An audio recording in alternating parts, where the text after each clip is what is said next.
Okay. Welcome, one and all, to yet another episode of WIC TV. It's a cross-ideological space where we come together to talk about issues both political and cultural, from the silly to the serious. Welcome to the show, everybody. It's been a day. For those of you who were with us last night, we were up quite a bit later than my normal bedtime, so I was a little woozy tonight. I was a little, still recovering. Okay, from that, it was fun. I hope you all enjoyed it. It's not often I get to debate, but I appreciated the opportunity.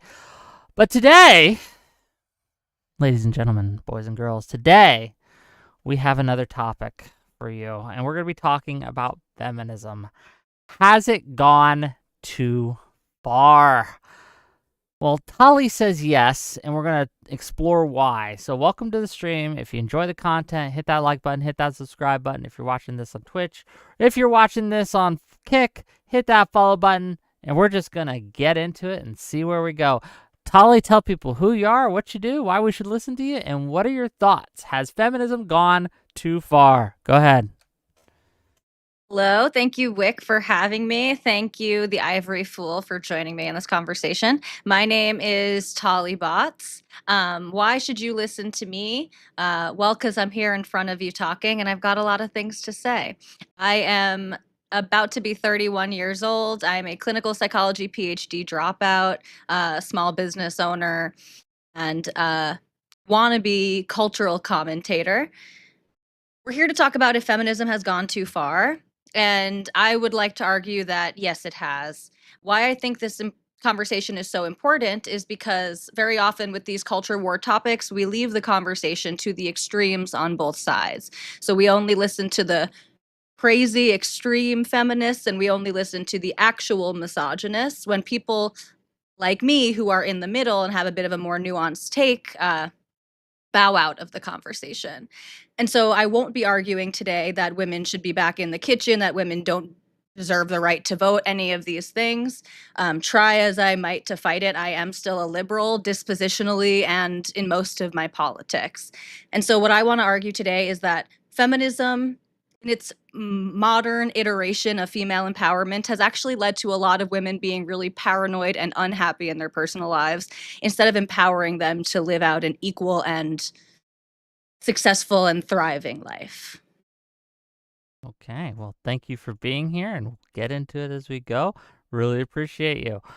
Next up, we have the Ivory Fool. So, the Ivory Fool is a bit of a last-minute replacement, so I appreciate you for being so. So bear that in mind, gang. Give him a little bit of grace here. We're gonna toss the mic to him, Ivory Fool. Tell people who you are, what you do, why we should listen to you, and what your thoughts are here. Go ahead. Yeah, thanks, Wick. I'm the Ivory Fool. I am also more of a liberal and on the moderate side. So I'll work on really being a foil to the conversation today. I think I want to focus on how um,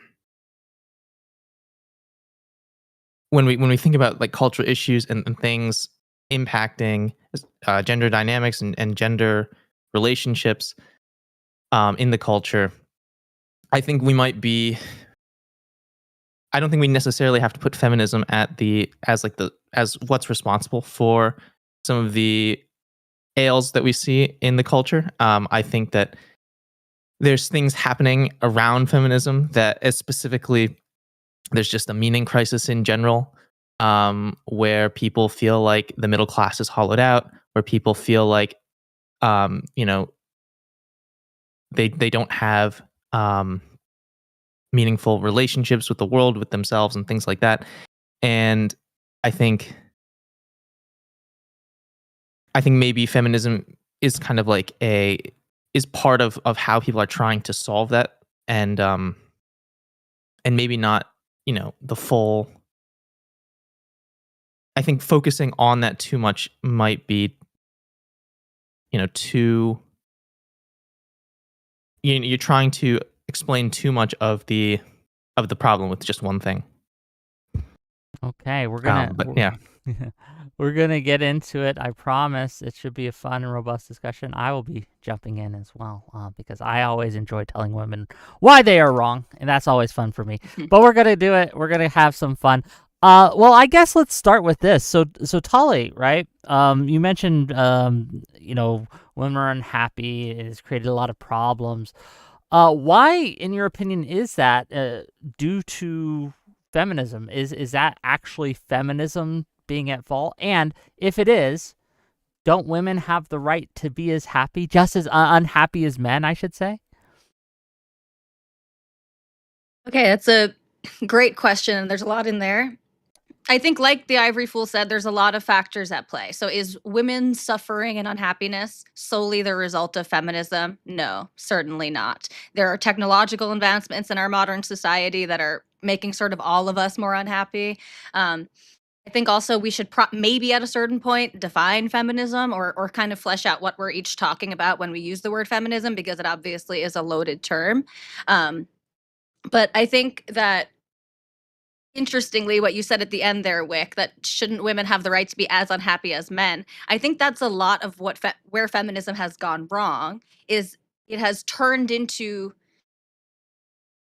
instead of sort of again maximizing female potential, it's like we need all the things that men have. So we need to be equally represented in every field that men are in. We need to have the same power and authority and sexual liberation that men have in order for us to be truly, not even necessarily satisfied, but truly equal, and for things to be truly just and fair. And so um, I don't think women should be fighting to be as unhappy as men. And frankly, I think if we're looking at sort of like mental health issues, this does seem to be more of an issue in women. Now, we know there's higher suicidality rates with men. Men have certainly their own mental health issues to we all should be dealing with as a culture. Um, but yeah, I don't think that seeking all of the same things that men have so that women could quote unquote be as unhappy as men is really a goal that anyone should have. You I want to think respond? I think overall there's still like women are still not at a.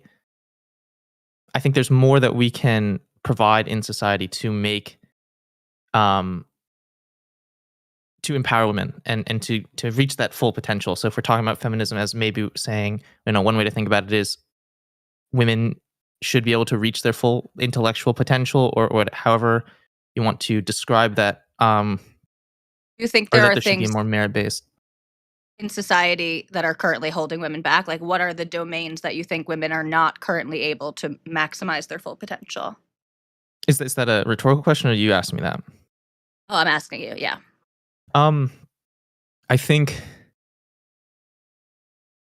I mean, it's definitely dependent on the specific context, but there's lots of places where just because you're a woman, you're not treated with respect, or you're not, or like just there's just general sexism that people have, and that you can't, like You flesh it just out a in little general. bit, like even a hypothetical. Well, like in STEM fields, for example, if you're a woman, it's still more difficult to advance your career, and you're generally not as encouraged. I think. um, So I think this is the common like narrative, is that this is, to be fair to feminism, this is not just the fault of feminism. This is a problem that I see with a lot of the isms and sort of more left-wing or postmodern cultural and political movements, is that they sort of believe in this blank slate, and that if we don't see exact equality of outcomes, in this case between the sexes, then that must mean that there is some type of oppression, that people are not being properly encouraged or they're being gatekept in some way. But I'm just not sure that we actually have evidence of that happening, and I would argue that James Damore, back with the Google scandal, that he had it mostly correct, that the reason that we see men overrepresented in comparison to women in STEM fields is because men have more interest in STEM and tend to be better at it on yeah, I don't average, think right? the evidence should be whether or not it's 50-50. I think the evidence would probably need to be more like, um, surveys and things like that. Like, do people feel like there's prejudice against them? Do men feel like there's prejudice against women? Do women feel like there's prejudice against them? Um, and I think I think we I think the data will say that it's gotten way better, but there still exists a prejudice. And I have, as Rick said, I kind of jumped in a little as like a ringer, but so I don't have the data Well, fully memorized and stuff. Me But neither. yeah, Me neither. it- To be fair, I didn't look up any studies. I And can so I can give you an I'm example kind though. of vibing here. Sure. Yeah, this is a conversation. We're all friends here, right? Well, at least so far, at least until we get to the fun parts. I'll just be real. I treat women different than I do men on these things. But I blame women for that. Women, if I treated a woman, and I'm talking generically, obviously there are exceptions to this. On But average. if I treated a woman the same way I treated a man on a panel and moderated it the same, they would throw a fit. They would have a huge problem with it. Now, again, there are notable exceptions that I love to have on. Not So Erudite's one of them. She's great. Mooncake was another one that comes on occasion. She's great. But a lot of, and just because I'm not naming the woman doesn't mean she's not in that category, right? But there's been a lot of women where I've had them on, and because I do not show them at least some deference, it's a problem. And thank you for the gift subs. That's why really a problem. So I see what you're saying, Ivory, in that there are places where women lack still, and I think this space is kind of one of them, because you don't see women in this space really, right? They're not given the same opportunities. They're not given the same chances. They're not given the same voices or respect on a panel, right? Men will disrespect them on a panel in a way they won't other men, but at the same time, they do demand a certain deference that most men don't. There are exceptions to that. Andrew Wilson, for example, is one of the more womanly acting people that I've had on my panels. He demands deference in the same way a woman does. But that's my thoughts here, and I'm interjecting into that. So go ahead. I think, and you can respond to that, Tali. But I think another thing too is like, we talk about this. These are things that are kind of happening in like the woke movement in general, or things that are trying to establish equality between identity groups, or at least like equity between identity groups. And so if there's this issue with how we're approaching equity across many different identities, why, like, I don't think we should focus on how feminism or any of these particular identities have gone too far. It's more, I think, we kind of just like don't know where to go to achieve greater equity. I guess I don't know why equity should be the goal, really. I think, like I started with, or I think I started with in my opening, I think equality of opportunity is sort of the best that we could hope for and the most that I want. So I don't want women to be categorically on the basis of their sex to be kept out of any domain. Whether Does that that's not make you a social. feminist by definition? So yes, actually, Wick, and that was something that I was going to say is again, not to make this we want to keep it rowdy so Wick can bring in those bucks. But yeah, I mean, I called myself a feminist for almost my entire life. I stopped really using the word. I had a bit of an ideological turn away from the far left and towards the center about 4 years ago. And probably about 2 years ago is when I really like parted ways with the term feminist. However, lots of people would still call me a feminist, and they would have a really good argument to do so.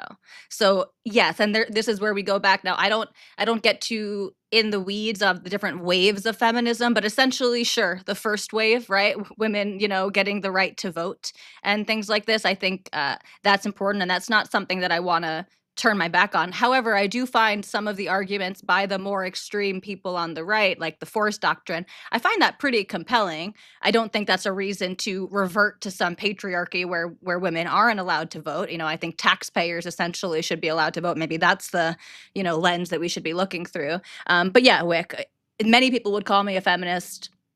and I wouldn't fight it that much, right? I take issue more with where I think this modern movement for Okay, female give us empowerment it. has gone. We mentioned definitions earlier, and I usually definition discussions can either be terrible or they can be great. But I think it's necessary to do so. When you say modern feminism, which is what you parted ways from, right? Modern feminism. Mhm. What are the characteristics that differentiate modern feminism from traditional feminism? Well, I don't think it's that simple. Like I said, there are sort of the different waves, and theoretically, with every wave came like a new goal, a Sure. new Okay. Let me goalpost, right? ask it this way.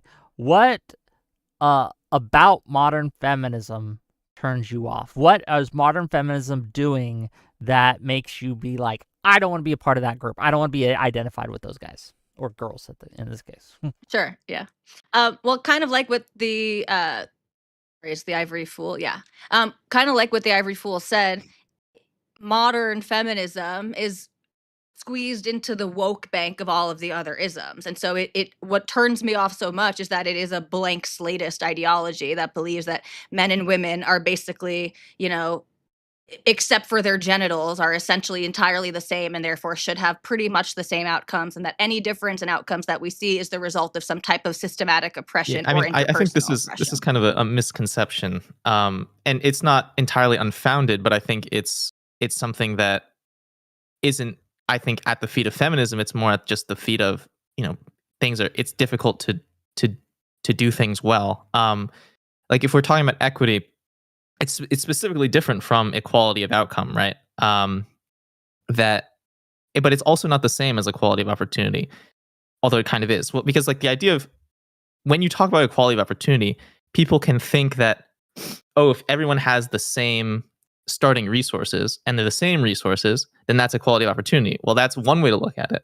But, obviously, if you give a fish, 10 years to climb a tree and you give a monkey 10 years to climb a tree, like they have the same amount of time to do it. But I mean, clearly that's not a sensible way to measure things. So equity means, In this well, let's analogy, measure. Ivory, which is the Mhm. fish? Are the woman the fish or the Women woman the monkey? women are the fish, but then I would argue it's like, why should we encourage the fish to climb the tree when obviously that's not gonna be something that they're gonna be Right. particularly That's why you able talk about to do. equity rather than equality of opportunity.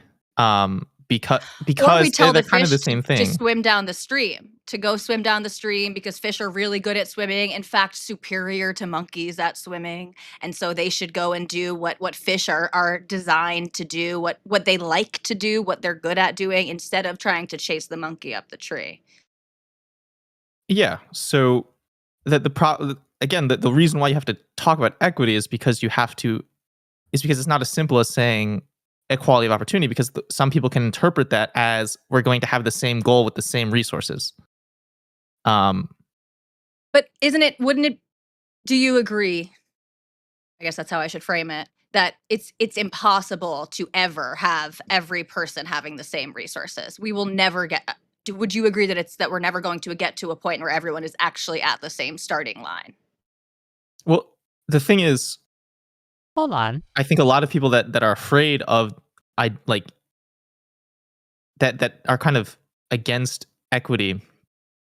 They're afraid that that people are viewing this as a zero sum game where we're going to force everyone to have the same starting resources, in order to do this, right? Like it's part of like lumping in feminism with communism and stuff like that, and other like, you know uh, more radical left wing ideologies, right? And it's like, The and a lot of feminists these kinda things did do get that, lumped but together.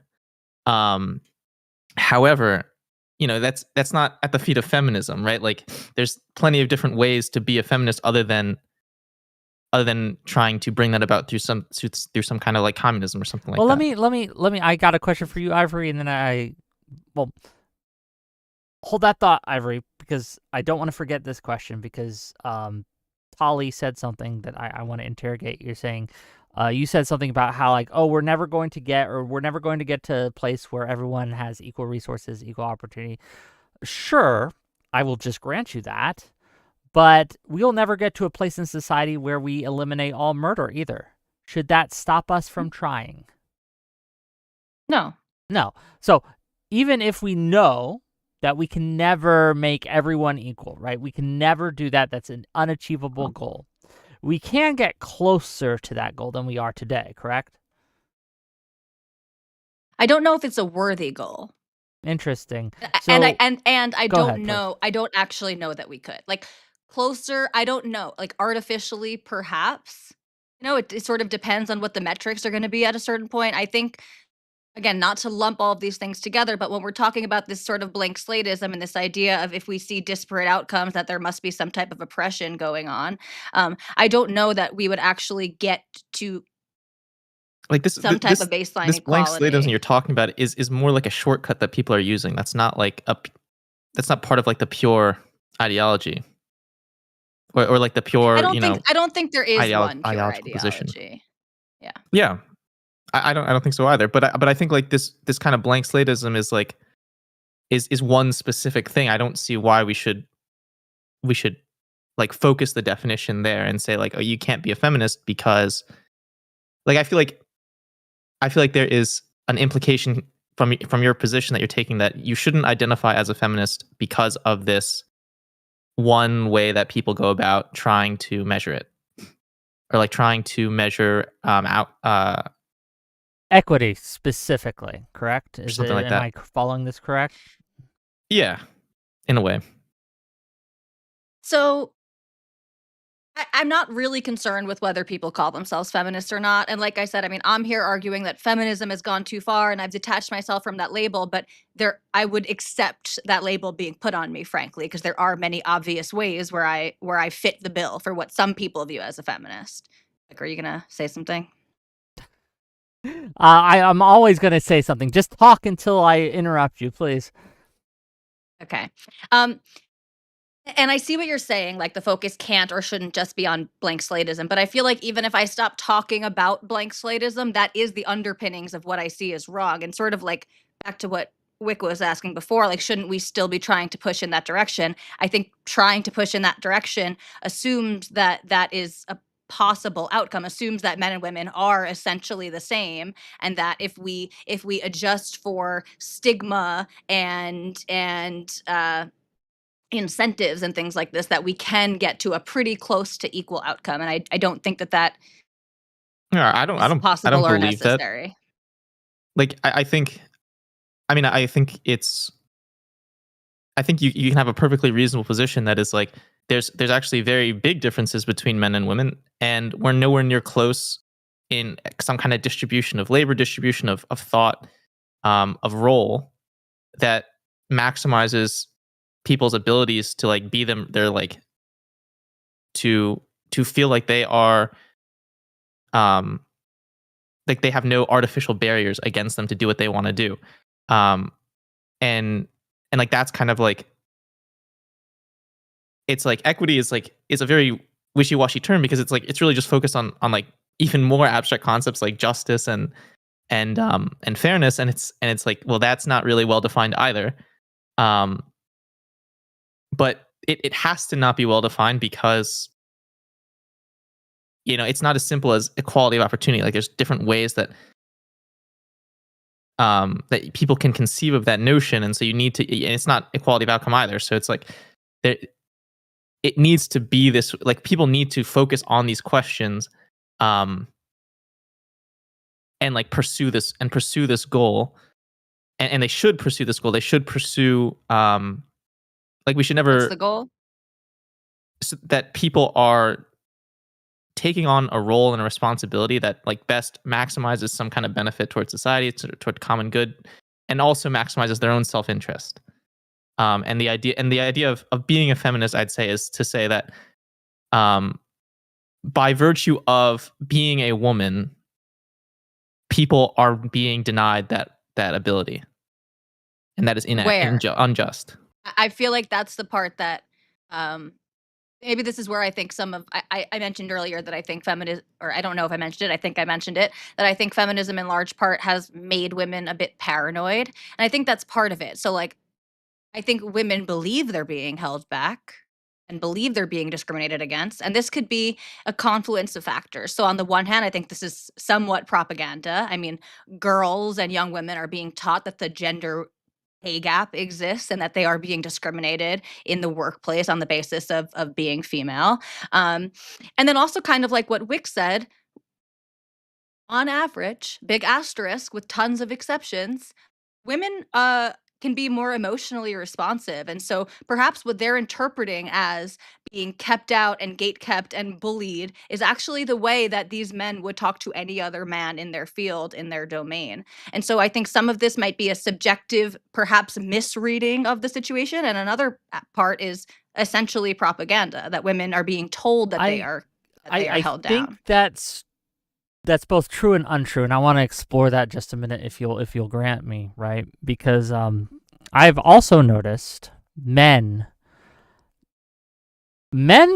are just as, can be at least, just as emotional as women, but they are treated differently when that happens, and they view it differently when that happens. So for example, if I as a man start yelling, screaming, getting all passionate, people will be like, wow, that's a man. Well, depending if they like me or not, right? But people give me grace for that. An angry man, he's getting all passionate, he's getting all like up there. That's great. That's good for him.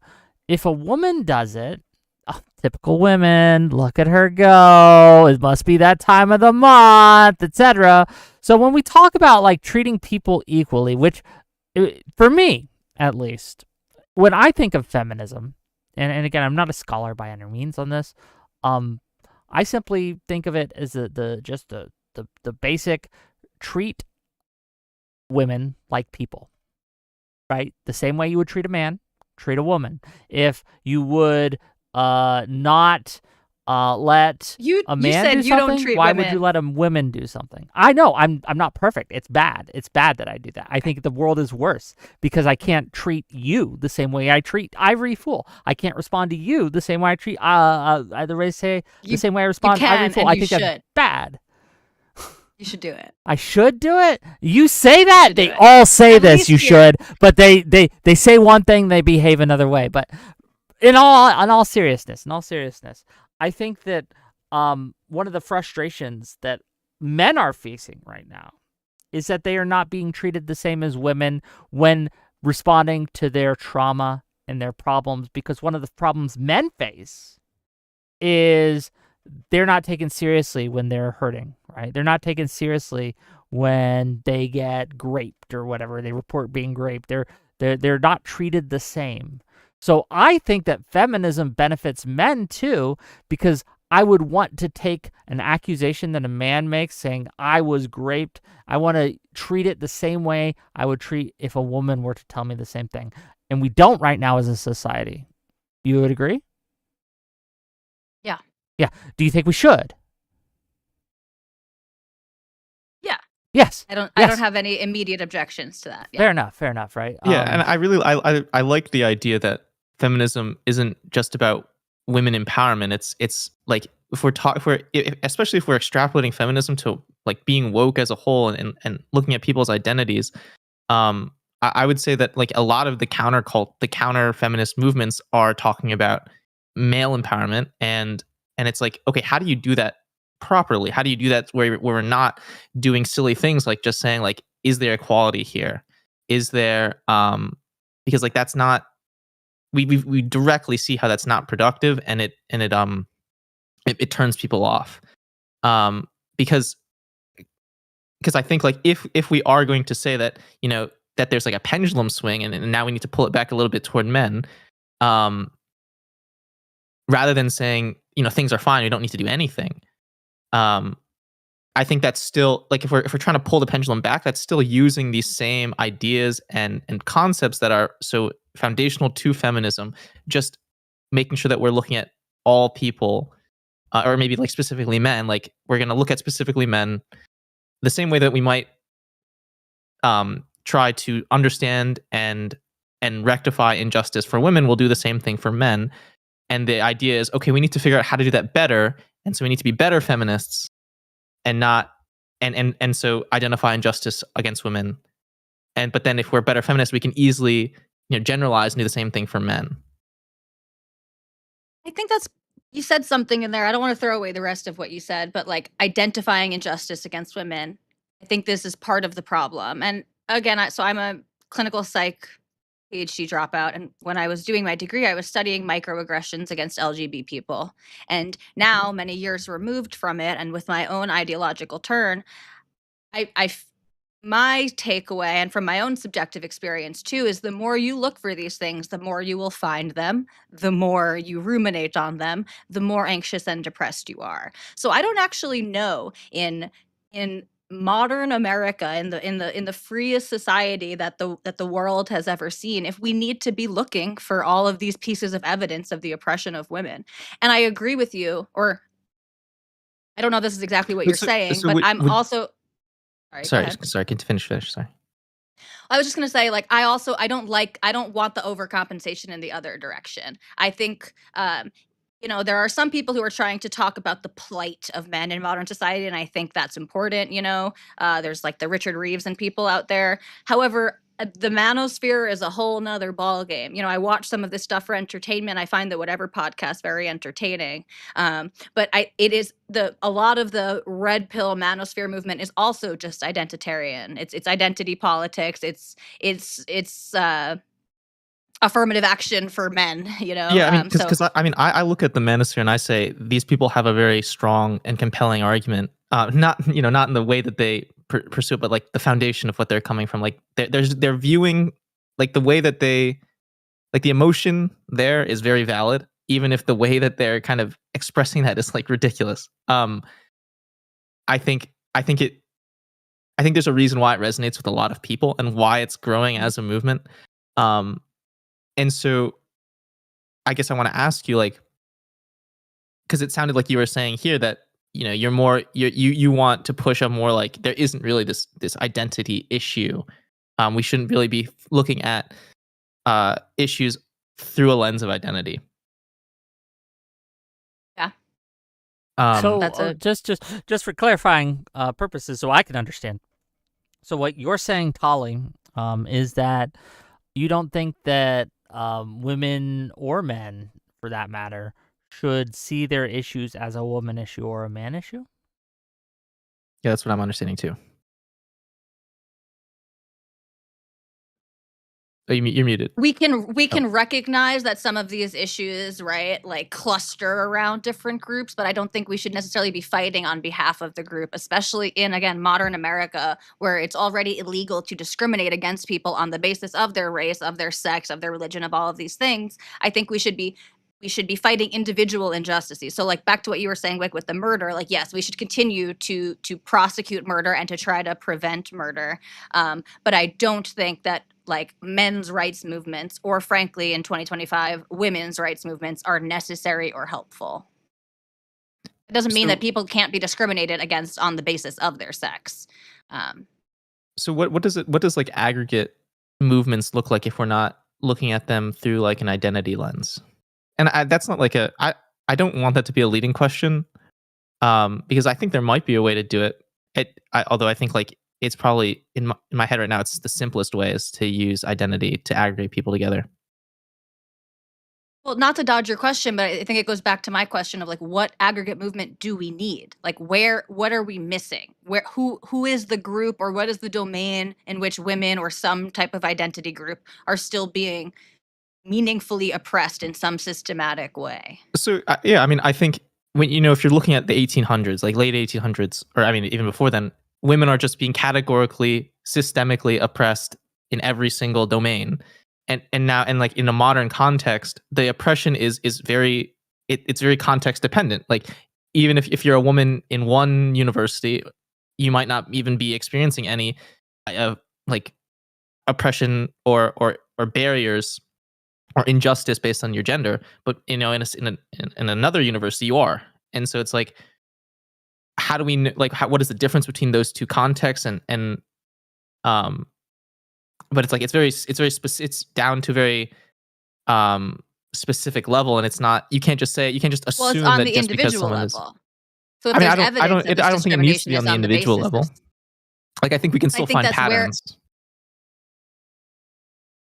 well, then does that turn into some type of class action lawsuit? That, I mean, I'm no legal scholar or lawyer, Yeah. but I don't know that there's evident, like, so I guess my point is we already have these things written into law. So if we're seeing individual cases or clusters of cases or small patterns of cases, these are things that we already have the tools to address. Well, so I think maybe this is going to be an empirical, issue, but I think, just because something's, legal or written into law doesn't mean that that law is fully enforced or enforced in the best way possible.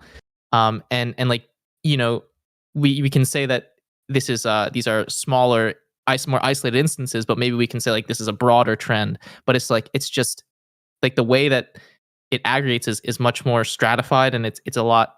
It's not as like you can't just like take a bunch of people. Like maybe it's just one department in a university that is experiencing this. That is like systemically promoting like or putting up barriers to women in particular. But then maybe it's like 4 departments, maybe it's 5 departments, and it's like, okay, at what point do we say it's worth it to start lumping this together as like identity-based injustice? It might be identity-based injustice, which is what I was saying, right? People can still be discriminated against on the basis of some protected class of their identity. But I guess it sort of brings me back to like, when are we done? And I don't mean done enforcing the rules or done protecting people, but like I'm of the belief that we're never going to eradicate things like racism, like sexism, all of the isms. I don't think there's any way to eradicate it from society because it's going to exist on the individual level. Even if it only exists at that point, like to be edgy, right? Like I think a lot of the bigotry that even remains in our society today is essentially like reactionary bigotry. Yeah, I mean, that I think people if we do got it to be the point edgy. where the only context was at an individual bias or an individual being sexist, rather than like rather than it becoming like a group norm and like a group pressure to be sexist or something like that. I think Do that you feel pressure to then be it'd be a sexist? much less. Who is that toward? Do you feel Do I pressure feel to be pressured? sexist? Um, It's a safe space here, right? It's okay. no, Give us I'm a like real I have to like think about what I even mean, and if I That's am. why I'm asking you, I'm Arguably, not the sure what you pressure mean. arguably the pressure goes in the opposite direction, which is what I was going to say too. Like you're more likely to find departments that are discriminating against men or Well, and discriminating that's- against hold white on. But people. that's You what guys I'm are, saying. hold on, it's, both of you, it's please. identity. Both of you, please, because we're doing this thing where you guys are making assertions, that there are barriers to women, and then you're asserting right now that it's usually the opposite. There are barriers to men. I would like an example from each of you. Sure. I'm Just asserting so we that the can kinda incentive dig in. structure. Yeah. I'm not even I mean, I think there is evidence that at least it's sort of like racial preferences and stuff if we're talking about higher education. We're not talking that about this type of racism. We're talking about discrimination- sexism today. So give me Sure. an example of where you feel that men are systemically kept from. I don't feel like men are systemically kept from any of this. My point was more so the sort of like air. So the reason that I even made that statement was because you asked him like, do you feel pressured to be sexist? And I think, and I don't want to put words in your mouth, but I think an honest accounting of our current cultural milieu would be that the opposite is true. People are, if anything, incentivized to sort of virtue signal how not sexist they are. And I think again, there are incentive structures to hire women. And if yes, we don't want to look at everything as a zero-sum game, but if there is an incentive structure to hire women, that could mean that the discrimination actually happens against the men. So I don't think that I'm not here to argue at least that there's systemic discrimination against men. I'm here to argue that there's not systemic discrimination against women. Do you think that it? Well, I'm going to ask you the same question, Tali. Do you ever feel pressured to be sexist towards men, or other women, for that matter? So today, 2025, Tali, no. When I was a radical left-wing activist, and I know this is going to sound like a straw man, but this really is like, this is how I live. These were the circles that I was in. Yes. I mean, man-hating isn't, we kind of have to acknowledge, even if we want to call this the fringe, and I was on the fringe. I called myself a radical. I thought liberal was a dirty word, so I really was on the fringe. But yes, man-hating is in the water. Absolutely. So I was definitely encouraged to just I mean, I think discriminate it's slightly a interpersonally against misnomer to men. say that you feel pressured to do it, because like the whole idea that it's systemic is that you're kind of a fish in water and you don't realize that you're breathing water rather than air, right? Like it's kind of just like the substrate that you're in, and you don't really notice that that's what you're doing. Doesn't that turn into this sort of like magical racism thing too? It's like if the discrimination is happening at a level that no one's even conscious of it, Well, that's then why you kind of what aggregate are it. we talking And about? if we're talking Well, about that's why you have to like talk about how do we aggregate Mm. this in a way that makes sense. and if we're talking Then about how the can we fringe, then how do we know if it's discrimination? hold Yeah. on, because if we're talking about the fringe, which you said you were on the fringe, you were radical, left wing, crazy, rad femme or whatever, right? And there, I can just grant you, right, that I entirely believe, and I've seen it, right, that the more you hate men, the more you're rewarded in that space. But equally so, if we're going to talk about fringes, we got to talk about the red pill space too. And I promise you, you are incentivized heavily in those spaces to be as Absolutely. sexist as possible towards women. Well, so the way the way you measure it is like if someone if a woman goes up to us to university, right, and they're in this new environment, and they say, I feel like I'm being barred from doing this, and I'm not sure if it's because I'm a woman, but I feel that's way. And then another woman goes and they're like, I feel like I'm being barred, and then another one goes and I feel like there's this injustice, and so like that you can kind of measure things by just like by hearing from many different people and kind of triangulating what the issue is. Um, and then you say, okay, now we have this circumstantial, we have this experiential evidence that this is happening across many different people. Like, is there a way that we can measure this quantitatively, beyond just the number of people that are experiencing this? um so like that's how you'd measure it. Yeah, And but at just that point we're quantifying qualitative like subjective experiences. And so yeah, that's maybe totally like maybe reasonable. sure, but that doesn't actually prove like oppression or discrimination. So maybe all five of these women who felt like they were being kept out because they're women were being kept out because they didn't have the skills or disposition or something that would be necessary in that field Sure, or department or but what if something. it's like 30 women? What is the threshold for you? It still doesn't that there isn't. I would need evidence of discrimination on the basis of sex. Okay, I mean, I think that's also like what would evidence on the basis of sex look like? Clear it would mean, like, a clear rubric of what the qualifications are necessary to enter whatever door, go through the door, um, and then evidence that there are people who meet these qualifications who are being pushed away. And even then, we couldn't necessarily say that it was sex, but that would be a lot more evidence to me if we could say, they're Well, accepting yeah, all of these men with the exact same qualifications, but I was that not sounds allowed in, and plausible that neither that's were all of these happening. women. Where? I mean, you just you need to like if people Where do you if I had think it's 30 happening? people, if I had 30 people that came up and said, I experienced this in this field, like it probably in like STEM fields, in the math, in STEM math, I think you'd have people that feel like they're not getting, an opportunity despite being qualified for it. It's probably well, maybe I shouldn't say it's probably happening, but I think if people are saying, if multiple people from different, um, you know, independently are saying that this is happening, I would be I'd be reasonably confident, probably very confident that you'd be able to measure it in that way that you're suggesting. Okay, but so you're not arguing that it even is happening? 'Cause then we're on the same Well, I page. mean, I Well, have to let's just, I It mean, could happen, wait. well, and we could try to Well, I measure mean, it. I don't know how I can just like argue an empirical fact. Like it's like it is happening or it isn't happening. So we just have to go look at the Well, hold empirical on. like No, evidence. Wick I said, can where do you argue. think it's I happening? can show you places where it is happening. You try to be a woman in a red pill space. It's going to be a lot different, and you're going to be kept out in a way that men aren't. Do you disagree? No, Okay. but Do you disagree? no. Let me go down the chain with you, right? So, do you Okay. disagree that there is a growing movement on the fringes, especially on the right, to put women back in the kitchen, put women out of the workforce, repeal their vote, etc.? Yes, Okay. Do definitely. you feel that perhaps it is good to have a force that would oppose that and to try to shore up the institutions, protections, legal and cultural, that women have so that these people do not get their way? That force is classical liberalism, not fourth wave feminism. fourth wave feminism. Okay.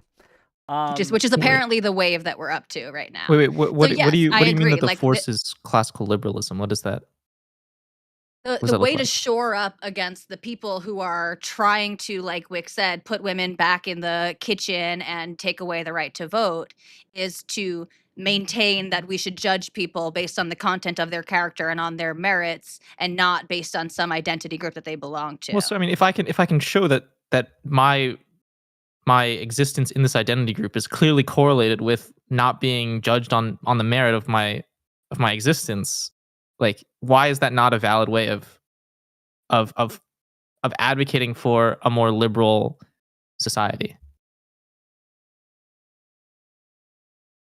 If I understood you correctly, that would be fine. That would be like what I'm saying, which is when there's an individual case of discrimination happening, we already have these laws and regulations in place to address that. So if you have evidence, yes, that you're being kept out of something on the basis of a protected identity group, then you should Well, so I mean, take the all legal these path things are always available to happening you on to the remedy margin, so it. it's always going to be happening on the marginal case where it's like it's not really clear if this is illegal or if it's not illegal, right?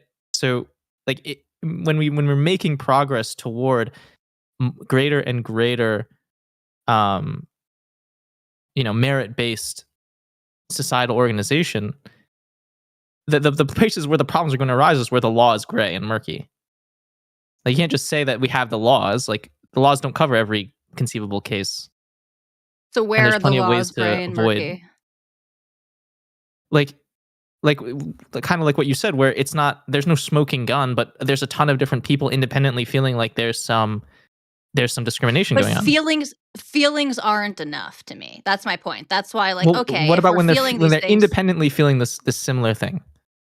no, that's still not enough. Lots of people Is it Well, that's enough what I'm to saying. look It's a into legal it? gray Actually, area Hold because I on. think a lot of people agree with we you. see mass psychosis on the group level, and so this is Sure. why it would be important to have some type of rubric or something more evidence. I'm not saying people don't get discriminated on the basis of their sex. Hold I'm on. saying it's certainly not a widespread problem in America, and that we But like already have is your definition is your threshold for where we should be concerned about mass psychosis versus believing people and validating people for like their actual experience, like why is your threshold kind of superior to other people's thresholds?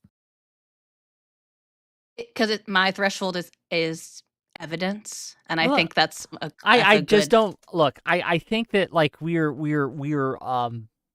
kind of ignoring something that I think we as humans do, and it's not a perfect thing, but it's a generally good thing that we do. So I'll give you. Let me ask you this: if and I'll ask this to you, Tali. Okay, so Tali, say you're going about your day, okay, and you're on the internet and things like that, and then you hear from a friend like, "Hey, that Wick guy, I think he discriminates against women. I think he doesn't like women. I think he keeps them off his panel on purpose, right? I think he only lets a couple tokens on, and I just had a really bad experience with Wick. He was weird to me in my DMs, etc. You'd be like, wow, that's okay. And then you hear it again, and then you hear it again from another woman. Eventually, there will be enough women that you're like, well, I don't have any evidence that this is a case. I can't prove it's the case. But where there's smoke, there's fire, right? Like, maybe I should probably be careful around this Wick guy. You would agree with that, correct? I think there are issues with this. So, like, and again, I'm speaking. No, I'm trying can to you be answer as my question honest. though? You yourself, you would be like, I probably wouldn't talk to Wick or There are DM Wick at that point. it would honestly depend. It really would. And so, like, I would want to see from some of these women, like show me the DMs. I do, like, I think that's a totally fair and valid if you're claiming discrimination, even if a whole group of you are. I think it's fair to say, show me the DMs. I mean, we see, and women are not impervious to this. We see like these Facebook Oh, you groups were and stuff sexually like that assaulted? where Show me women the will, clip, right? that's not what I'm saying. But there you see like these groups where people will post like men from dating sites and stuff, right? And like put all of their horror stories, and everyone is just giving their total anecdotal experience without any evidence and slandering people. And so, yes, multiple people can not just lie I'm not accusing everyone of being a Sure. liar and being nefarious. People can misread, misunderstand, misinterpret. People especially can be egged on by others. And so I think I would want to see some evidence, and I don't think that's crazy. Like, I wouldn't want you to be slandered, Wick. Someone, especially if what I'm saying is, okay, from my perspective of Wick is that he seems to be a pretty fair guy. I've never gotten this real misogynistic vibe. I would say, can you show me can I see your DMs? Like, is he just totally ignoring you guys? I would want to know a little, like, how many men are you bringing Wait, on so versus how many how is women, and any of how that many objective women are though? reaching out to you? What about that is We had objective? evidence. So, well, the part that I was just saying is more objective, right? How many women are reaching out to you versus how many men? And Okay, of so those why men and not women, how how many of many? them are you accepting? Yeah, I mean, we totally have that kind No of one, like no that's the one kind of but stuff I was me saying. would You ever were saying a have that threshold didn't data. matter. But Like if you just said yeah. But hold on, I'm So sorry. I don't mean to this would interrupt. be But no one would have that data yeah, except for me, right? You understand that, right? Like no one would ever be able to produce that data except for me, right? And I have every incentive to just lie to you, right? Like to just be like, no, and fudge the numbers or what have you. sure, Um, my sure, my my point here, and I understand what you're saying, right? I understand what you're saying that people shouldn't be exiled on heresy alone, right? That people or hearsay alone. That people shouldn't be you shouldn't judge someone because of gossip and things like that. But at the same time, there is wisdom in keeping your guard up around someone who many people are saying has done a thing. It's I not agree. evidence that we should use in court, and it shouldn't be final evidence. But I'm telling you, just as honest as I can be, if everyone, if I had mentioned like, hey, I got this Tali girl coming on my show, and then I got a bunch of DMs was saying, hey, Tali likes to make stuff up about what you say, so you need to be careful with Tali. Tali likes to pretend that she got sexually assaulted or whatever, right? You know what I'm saying? Like, Mhm. then I'm like, oh wow, I'm gonna treat you differently, even though it might not be true, right? I would You're at absolutely, least going to be on guard. yes, I would be on guard. So to Yeah. tie this to the conversation, right? To tie this to the like Mhm. feminism and has it gone too far and these things like that. And I think you call it paranoia, but it's not paranoia if they're actually out to get you, right? So if you were in a situation where, I think the number of men who are out to get women is very small. yeah, but I think even most men 1%, even if it's like only one women, percent of want men, to be with women. sure, even if it's only 1% of men, however, that's millions of people, Okay. and I think that t- these, as Ivory Fool said, a lot of this because we are such we are much less sexist than we were in the 60s or the 50s, right? These conversations do exist on the margins. Now, I'm actually with you in your statement that feminism has gone too far. But I wonder if is are we going to throw the baby out with the bathwater if we retract or retreat too much? So I guess I'll ask you, and then we can open the discussion. I'm sorry, I don't mean to interrupt you, Ivory, right, or to butt in and things like that. But I'm very curious here. Um, how far would you ratchet back the dial, right? Um, when would you say, okay, feminism is just enough and it's good? Like at what point? Like what made it go too far? What was the moment? What was the year? Can you give me a day, a time, right? Can I give you a day or time? That was facetious, but I'm talking about like okay, once they adopted equity, for example, you think it went too far, or once they started Or Me Too, Me Too was too far, right? Like, what do you think? Me Too was too far, but I think it got too. And again, the sort of when it went too far and when I decided that it went too far are two different wait, what questions, about Me right? I Too was came to too this far? later. Um, I think there were a lot of people who were unfairly targeted and canceled, but really like prosecuted even um, on the basis of a little bit of cultural hysteria that was whipped up. And Okay, okay. we there was a lot of like believe all women at the expense of evidence.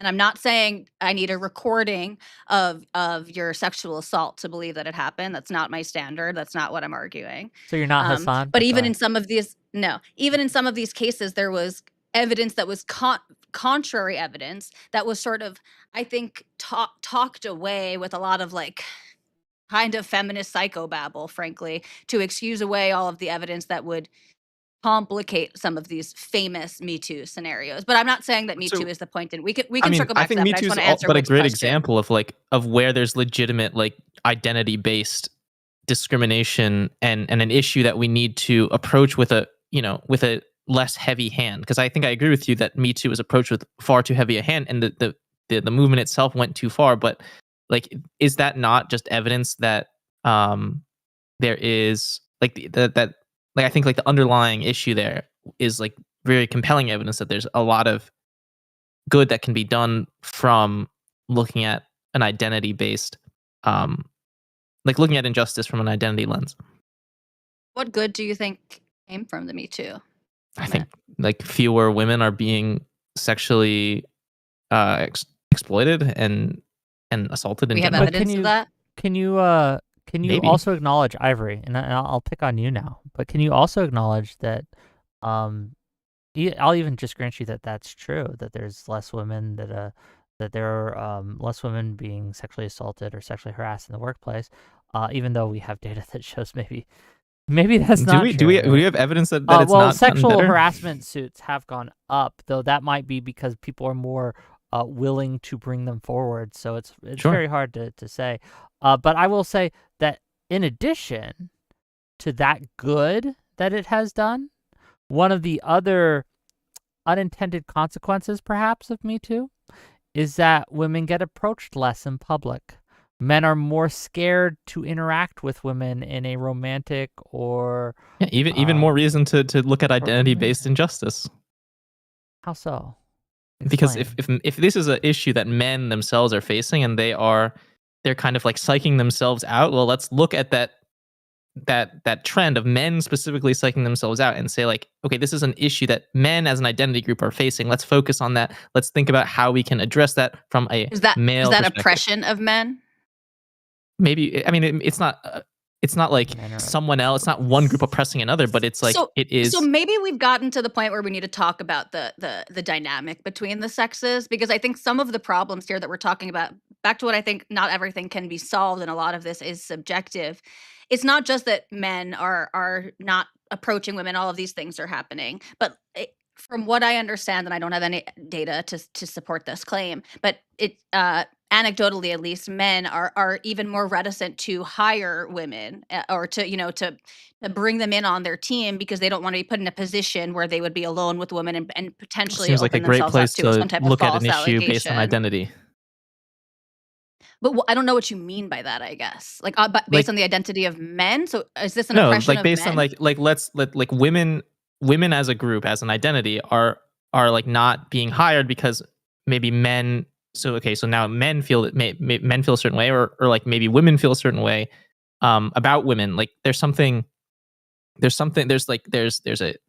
prejudice against an identity group, women in this case, that they're a risk to hire. Like how do we address that? Like let's look at that from an identity lens. Like that seems How? Can helpful. you just walk through that one, like take it to its logical conclusion there? Well, so like okay, what is the source of a what is the source of like this in this barrier?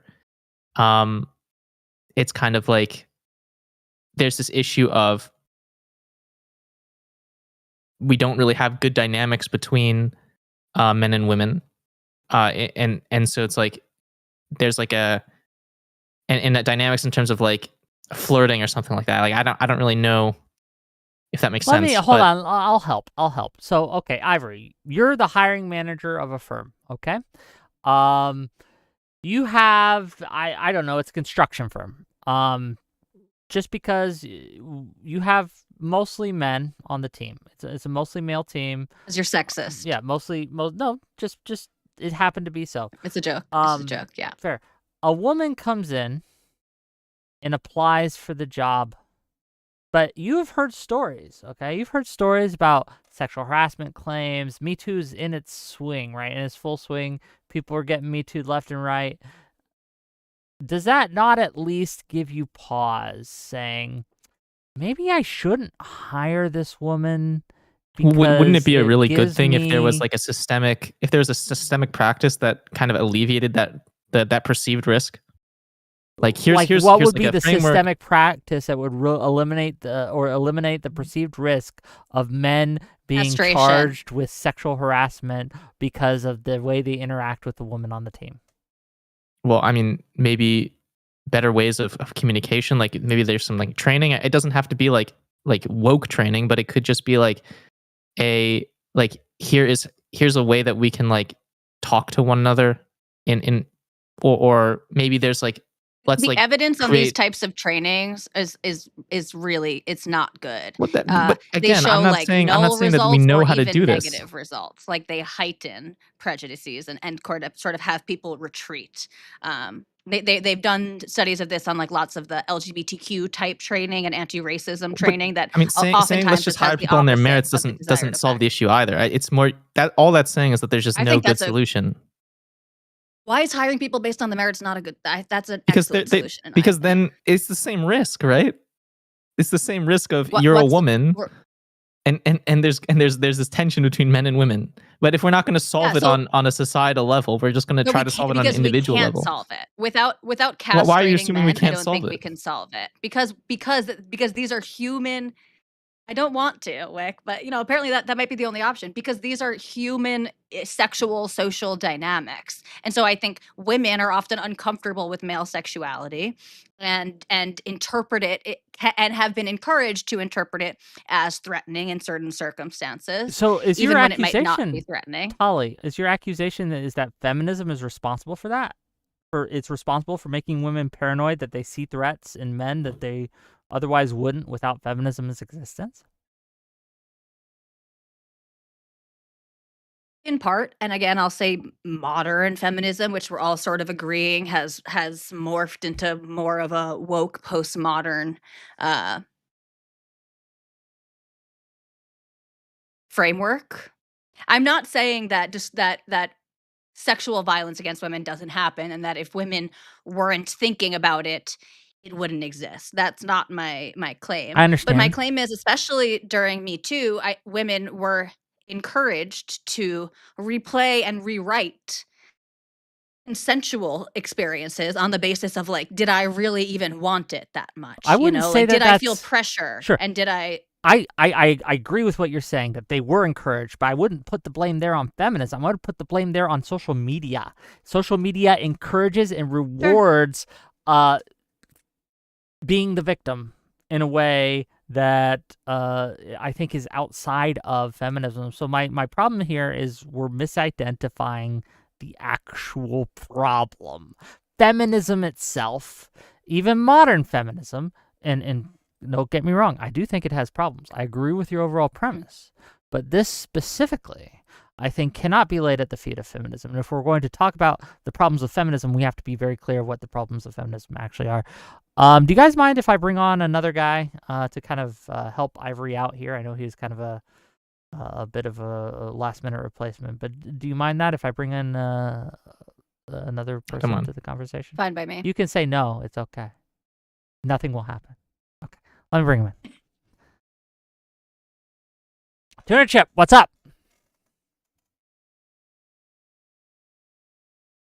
Okay, I'll let him get his setup done.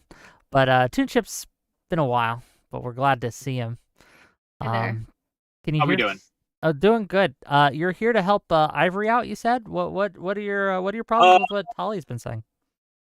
No, I got a mistake in the names actually because Ivory sounded like a woman's name when I heard it in some of the back and forth. I'll be real. Not even trying to get on it. Although I will be helping Ivory out, or I have a bridge that I think will make sense for Ivory. And I guess the main question is, Ivory, why do you think that, or do you think that competition is not enough to answer this? Because so far, the countries that are more feminist, the ones that incorporate labor in a more fair way, we have reaped the dividends. Like, there's a reason that a modern country ends up working out better.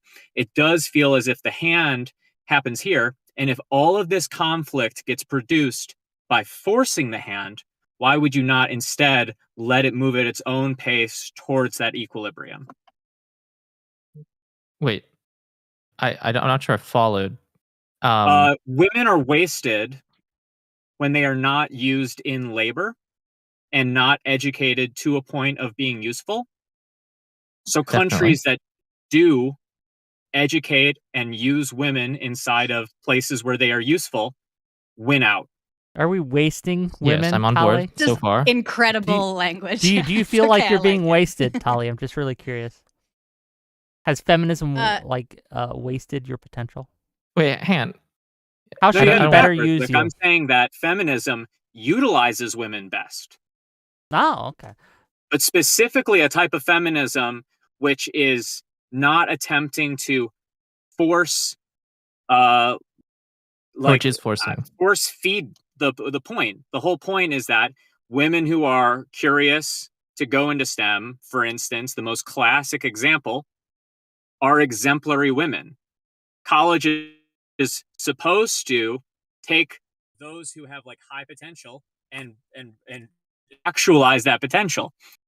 So if we already have, via the capitalist system, via the liberal system, without having to do all of these social efforts, whether they be programized into the government or into our own just social justice way, if we don't have to do that and don't have to reap the consequences of like women hating men, men hating women, all of this fucking detritus, if we could just let things take their own course, why not? Well, so I think there's an implied assumption here that, or maybe an implied conclusion here, that the reason why we're having these gender role disputes and antagonism between men and women is because of feminism, when I would argue there is an overall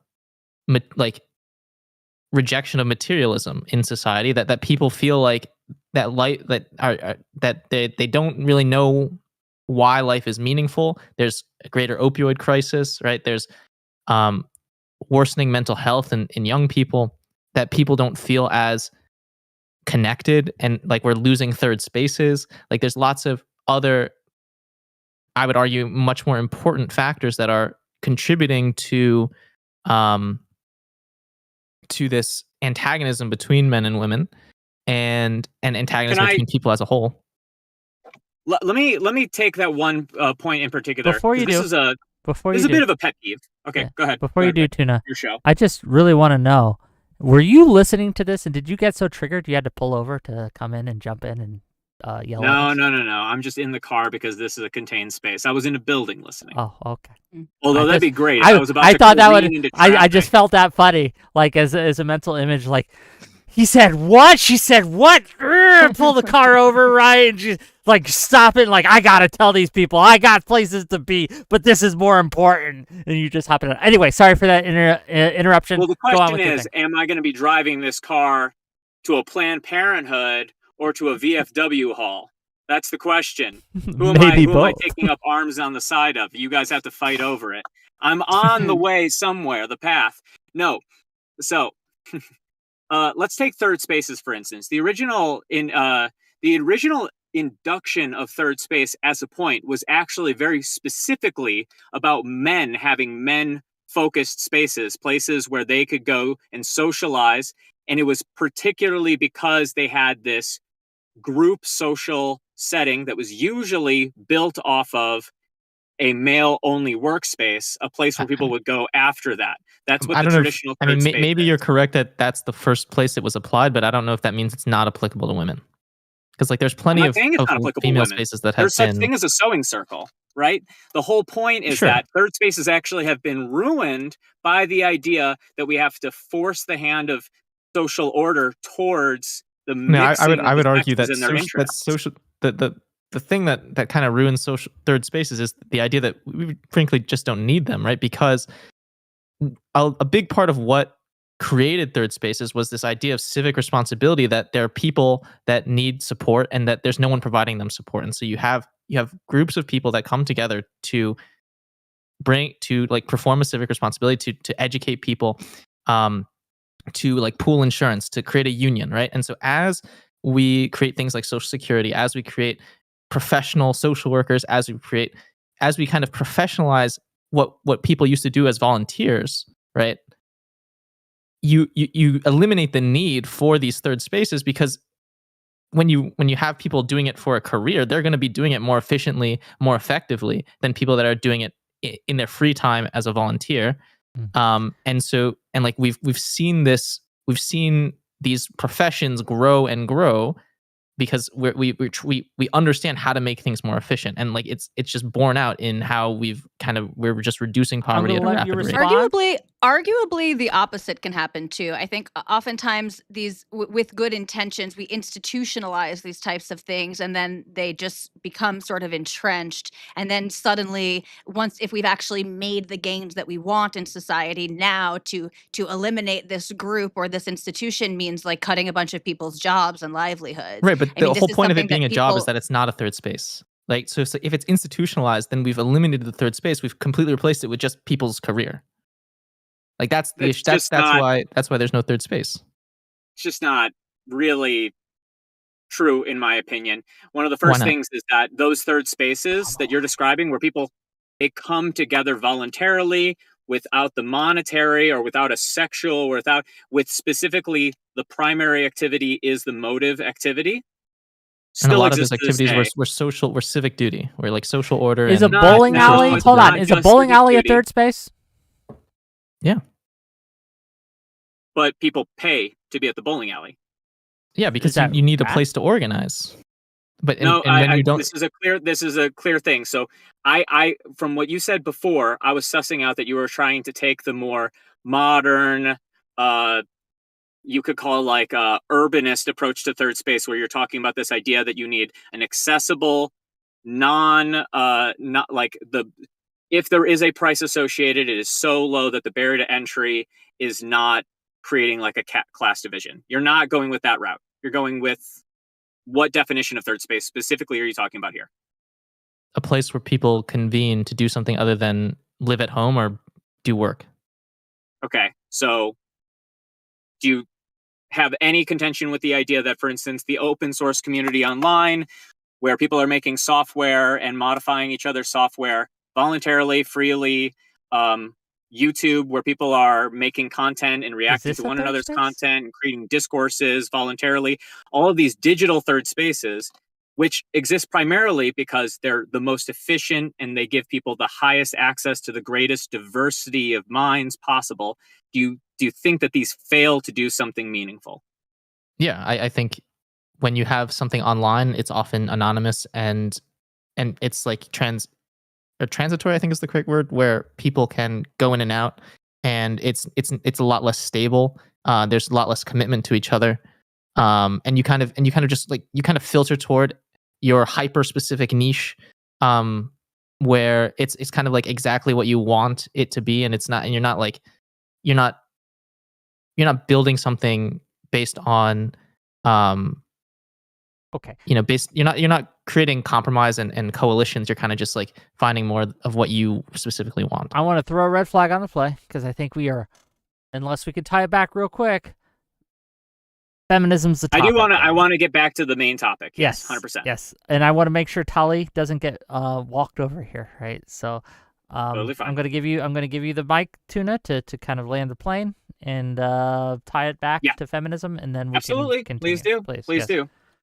So the reason I even go down this route with you when it comes to the third place is that the very conversation that you're having right now is happening inside of probably the most egalitarian, most organic, most open discourse means possible. This is exactly the thing that you're looking for in alternative socials. And it's not because it's Wick, although he's shaking his head and taking credit. The whole point is that the internet has made it so that people organize around common interests far more than their sex, even though the sex very often influences those things. The internet has like pooled people and allowed the previous regional divides, which made it so that, well, there are only 10 men inside of this city that are into this particular subtopic. They're not going to be able to do anything without being around women. And they, you can imagine the same thing with women in the inverse, and people be a lot more protective of the latter. But the whole point being, I think the thing that you're lamenting is the exact same thing that allows this conversation to hold weight at all. And that there's a little bit of a panic when people talk about the loss of space and talk about this idea that we're moving away from an egalitarian, gender neutral, open I don't think discourse. we're moving away from that. I don't think that's what the spaces were before. I don't think the spaces were about something egalitarian and gender neutral. I think the spaces before were a place to provide people with meaning. And that the internet spaces don't really do that, especially like because I think this could be a place where we compromise and we kind of commit to each other to have a shared understanding.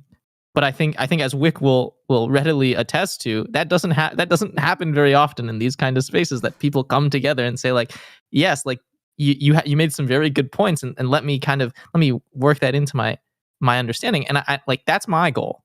And I think I've kind of lost sight of that in the first like 45 minutes, and I kind of like remember that I need to be doing that a little bit more. Soy. Oh, but, soy. This is so soy. Okay, come on, please. Look here at the end of the day. At the end of the day, I think Tuna is right in that the internet is a space where before the internet, I may have been one of the only.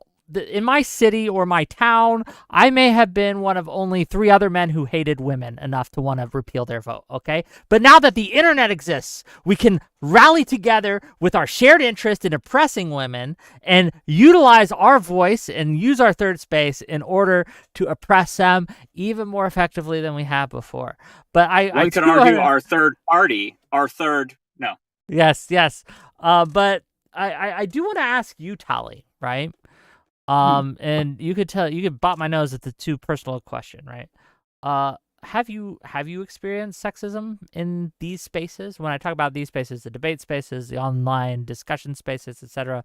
Do you feel you are treated differently as a woman than Tuna is, or something, right? No. Or when I am.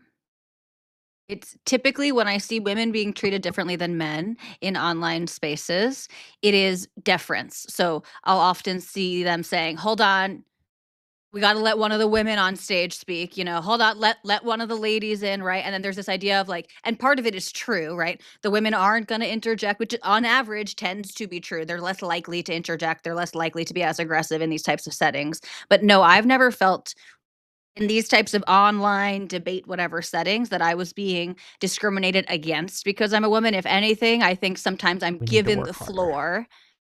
That I'm given the floor because I'm a woman. That doesn't mean that there aren't people in these spaces who obviously have disdain for women. That feels obvious, and it's usually seething out of them. But I don't know. I don't feel like I'm the victim of sexism in online debate spaces. Oh, really?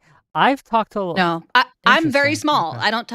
Wick, you'll have to have me back and bring me on with people who will do the sexisms, and then we can reevaluate. But you know what? I have some panel ideas. Okay, we'll talk later. We'll set that up. Tali versus the misogynist. It'll be fun. I guess my issue here, right, with this discussion, and it's really hard to kind of really get to the heart of this because we're coming at this from such different angles here. But I think that feminism is, in general, a force for good, but it has been over-applied and overused. And so, I guess to answer the question, yes, it has gone too far. But like Me Too, for example, which I also think went too far, it had good bones. There were actually things that needed to be discussed.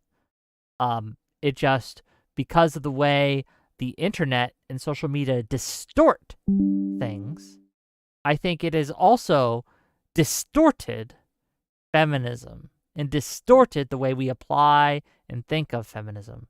Because you're right, women do get deference in a lot of ways, but I think you're wrong. I have seen women also be discriminated against in a lot of ways in these spaces. How do we fix that? So, you think feminism's gone too far? What do we do? How do we fix it? Tali, go, and then we'll hear everyone else's thoughts. Well, I think maybe along the lines of, if I understood Tuna Chip correctly, we kind of stop. So like I'm not arguing that we move things back in any particular way unless there are laws and regulations that are discriminatory in and of themselves that were the result of this, overcompensation. But I think we basically like stop. We stop. It's similar to, I know we don't want to loop in the other isms, but it's similar to how I feel about like anti-racism stuff. It's like, okay, if our goal is to stop discriminating against people on the basis of their race, we should stop discriminating against people on the basis of their race, whether that's white people or black people. And I feel the same way about sexism. If the goal is to have people not be discriminated against on the basis of their sex or their gender identity, which we could talk about that too if we want to, then the best way to start would be to stop discriminating against people on the basis of their sex. And so that would mean stop incentivizing, different domains and departments and stuff to bring on more women in some artificial way. I do think that we are at a place in society where people's revealed preferences essentially can do a lot of the work here. I don't think there are all of these barriers. I think a lot of what people call barriers are actually differences in interest and skill, essentially. So, I mean, I think artificial elevation of women isn't necessary to a feminist outlook. Like, that's just one way that I think, you can say has gone too far. And the place where I'm kind of pushing back here is this idea that analysis on the lines of gender identity is unhelpful. Because I think that's kind of like the core of your argument. And I don't want to put words in your mouth, so you can clarify that. But it feels like the core of your argument is it goes too far when we start using identity to analyze societal inefficiency. Like, yeah, and specifically gender identity, but kind of really any identity, any group identity or something like that. I guess kind of with the like, I think I don't know that we have proof that it's. So, I mean, I can give you a better example. Rather. I can give you a better example sure.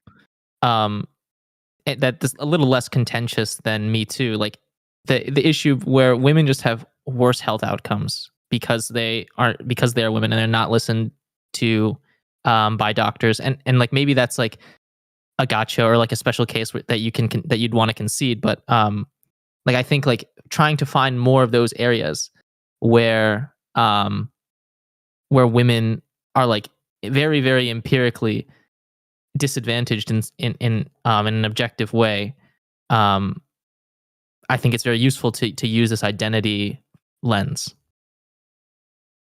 I think we would have to prove. Woman, Tuna's talking. Okay, we will let Tuna talk. Heck yeah. He hasn't had enough time. Yeah. I won't let you trample over his God-given rights to speak over you. Go ahead, Tuna.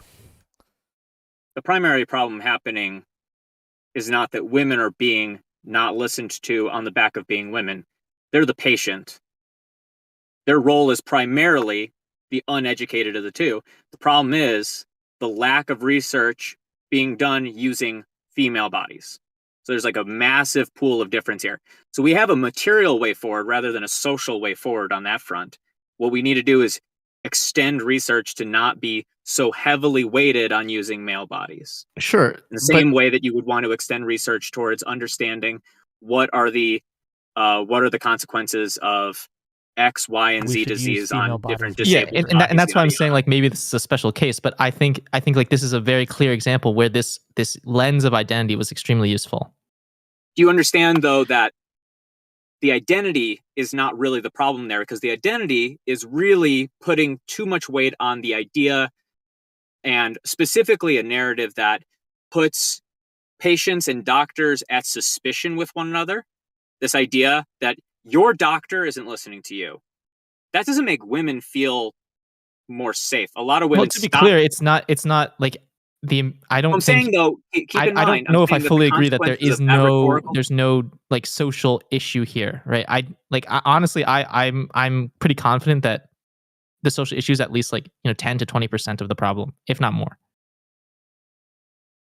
Like that's just I my Are you familiar personal. with? don't buy it. That's fine. I'm saying that's an Yeah, empirical thing, and I I need to don't go really look at the buy it research. either. So are you Sure. familiar with the claim that people make? And again, I'm taking us a little off. All these isms are really interrelated in my mind. So Wick, you can stop me if you want to. But are you familiar with the statistic that a lot of people will bring out of like the Black maternal mortality rates? And they'll say Yeah, that like vaguely. Yeah. Black women, yeah, are like 3 times as likely as white women to die during childbirth. And the explanation given for this is racism. Maybe intersectional oppression, right? It's because they're women and because they're Black that they are suffering these negative outcomes. However, when you actually break down the data, first of all, the numbers are so small. So we're not talking about 1,000 versus 3,000. We're talking about like 2 versus 6 of people dying, right? Out of however many hundreds of thousands. So the numbers are Are actually you really referring to a small. specific study here? I am, because this is the one that gets sort of brought out especially in conversations of racism. But so my point being that when you actually, you could say, well, look, these differences still, even if they're small, these differences still Well, so exist, and hang the on. difference that we Did you have is find? race. Are you saying that all the These studies are things, like this, or that this one study that you found is like this? there's a small number of studies on this, and this is the claim that gets made in sort of activist spaces, and not just activist spaces. I mean, the mainstream media is notorious for Well, misrepresenting so I guess my question here research, is like, is this essentially. talking point coming from like a meta-analytic analysis of these studies? Okay, every time you use a $5 word when you can use a 5-cent word, I'm going to Okay. I'm gonna put well, Is I can't was it say a what I'm very gonna do. But go was ahead. the study very What's the rigorous and like a scope? literature review of What's all the the? scope of the research? Like how are we looking at a big data set? Is what you're trying to say? I'll show you a big So data. Yeah. we could pull it up. My understanding is the issue is not even so much the size of the data set, rather the actual prevalence rates within this data set. So it's not like they were only looking at 30 people, right? They're looking at a large set, but they're and again, this is how we can frame statistics. So you can say this is 3 times more likely when neither of them are even statistically significant, but it still could be true that it's 3 times more likely to happen in one population versus another. But oftentimes we do this at the Relate expense this of to other feminism, factors. please. Sure. So the other factors that it turns out might be more plausibly related to these disparate outcomes are different health indicators, like obesity, like whatever. All of And these those things are different usually risk controlled for factors. in these studies. They So like I'd actually they're need to not see the they're study. not sure, and that's fine. But so my point being that the same thing happens, I think, when we it kind of gets back to what we were saying before of like, if all these women feel like they're being discriminated against, isn't that good enough evidence? No, because yes, they might all be women who are being rejected, but that doesn't mean that the Well, hang reason is on. because Like they're if it's women. 1,000 women, like what is the threshold? Like like is there a threshold where if enough people are independently reporting the same experience, like when do you start believing them? Well, Again, Ivory, I don't think it's good to put a random number on it. And even that, like, okay, so let's say there are It's not a 1,000 women who random are number. claiming that they, well, but it is, but especially because all of these things are there. It depends on sort of the scale that we're even talking about. So yeah, can if I, there's only a, sure, please, Ivory, what you're ma'am. Hold missing on, here. don't let him talk over you. Treat him like you would anyone else, any other woman trying to talk over you. Put him This in is his how women place. treat people that ask I them defer. politely whether or not they can interject. True. You should True. learn something, Wick. I asked permission. Ivory, the thing that you're missing is that the social lens and frame that things need to be thought of along the lines of identity as opposed to impact is what's making it so that this is a noteworthy story to begin with, if we're taking this example data as being representative. If 3 out of 1,000 women are facing mortality for this cause, and 1 of those 3 is white and 2 of them are Black, the idea that the identity marker either woman or white or black or any of this is the big thing when we Sure. know that there are Like, other I causes highly, of female doubt that stop. any scientific study has numbers even remotely close to that. Like, No, or not the whole any point scientific is study, but like any there like are group other of forms, scientific studies. there are other things that lead to mortality that have a higher intensity. And when we are looking and we are distributing our research data, especially when we have entire journals where the main thing that they're trying to suss out is to answer this greater question of the difference in medical justice for women and for people of color, it would behoove them to move towards things on the perspective of intensity of effect first and foremost, and then to I don't. see whether or not Where are the you saying this intensity of isn't effect happening? Because this is has a 100% distributive happening. difference. This is all of this is happening. Like we control for the confounding variables. We control for things like obesity. We control for socioeconomic status. You can never control for control everything. Sure, but we like the scientific community recognizes that these confounding variables, these are issues that we need to consider. There's also a significant amount of ideological capture in many of these domains. I know that's like an unpopular thing to say, and I'm not saying That's don't why I'm trust the saying let's not science or talk about anything like studies that. But in vague terms. Like if you're going to reference a study, like you need to actually have the study. If you're going to reference specific numbers. Sure. We've been doing this whole conversation without that, right? So if you want me to go pull up the study, I'm happy to, but that doesn't exactly seem like how this conversation has been going. But I'm happy to bring up the study Sure. if you want to. I feel like I haven't analyze it. been like talking about specific numbers. Like I'm trying to say like, is there a threshold for when it becomes like something that is If important? it's just vibes, no.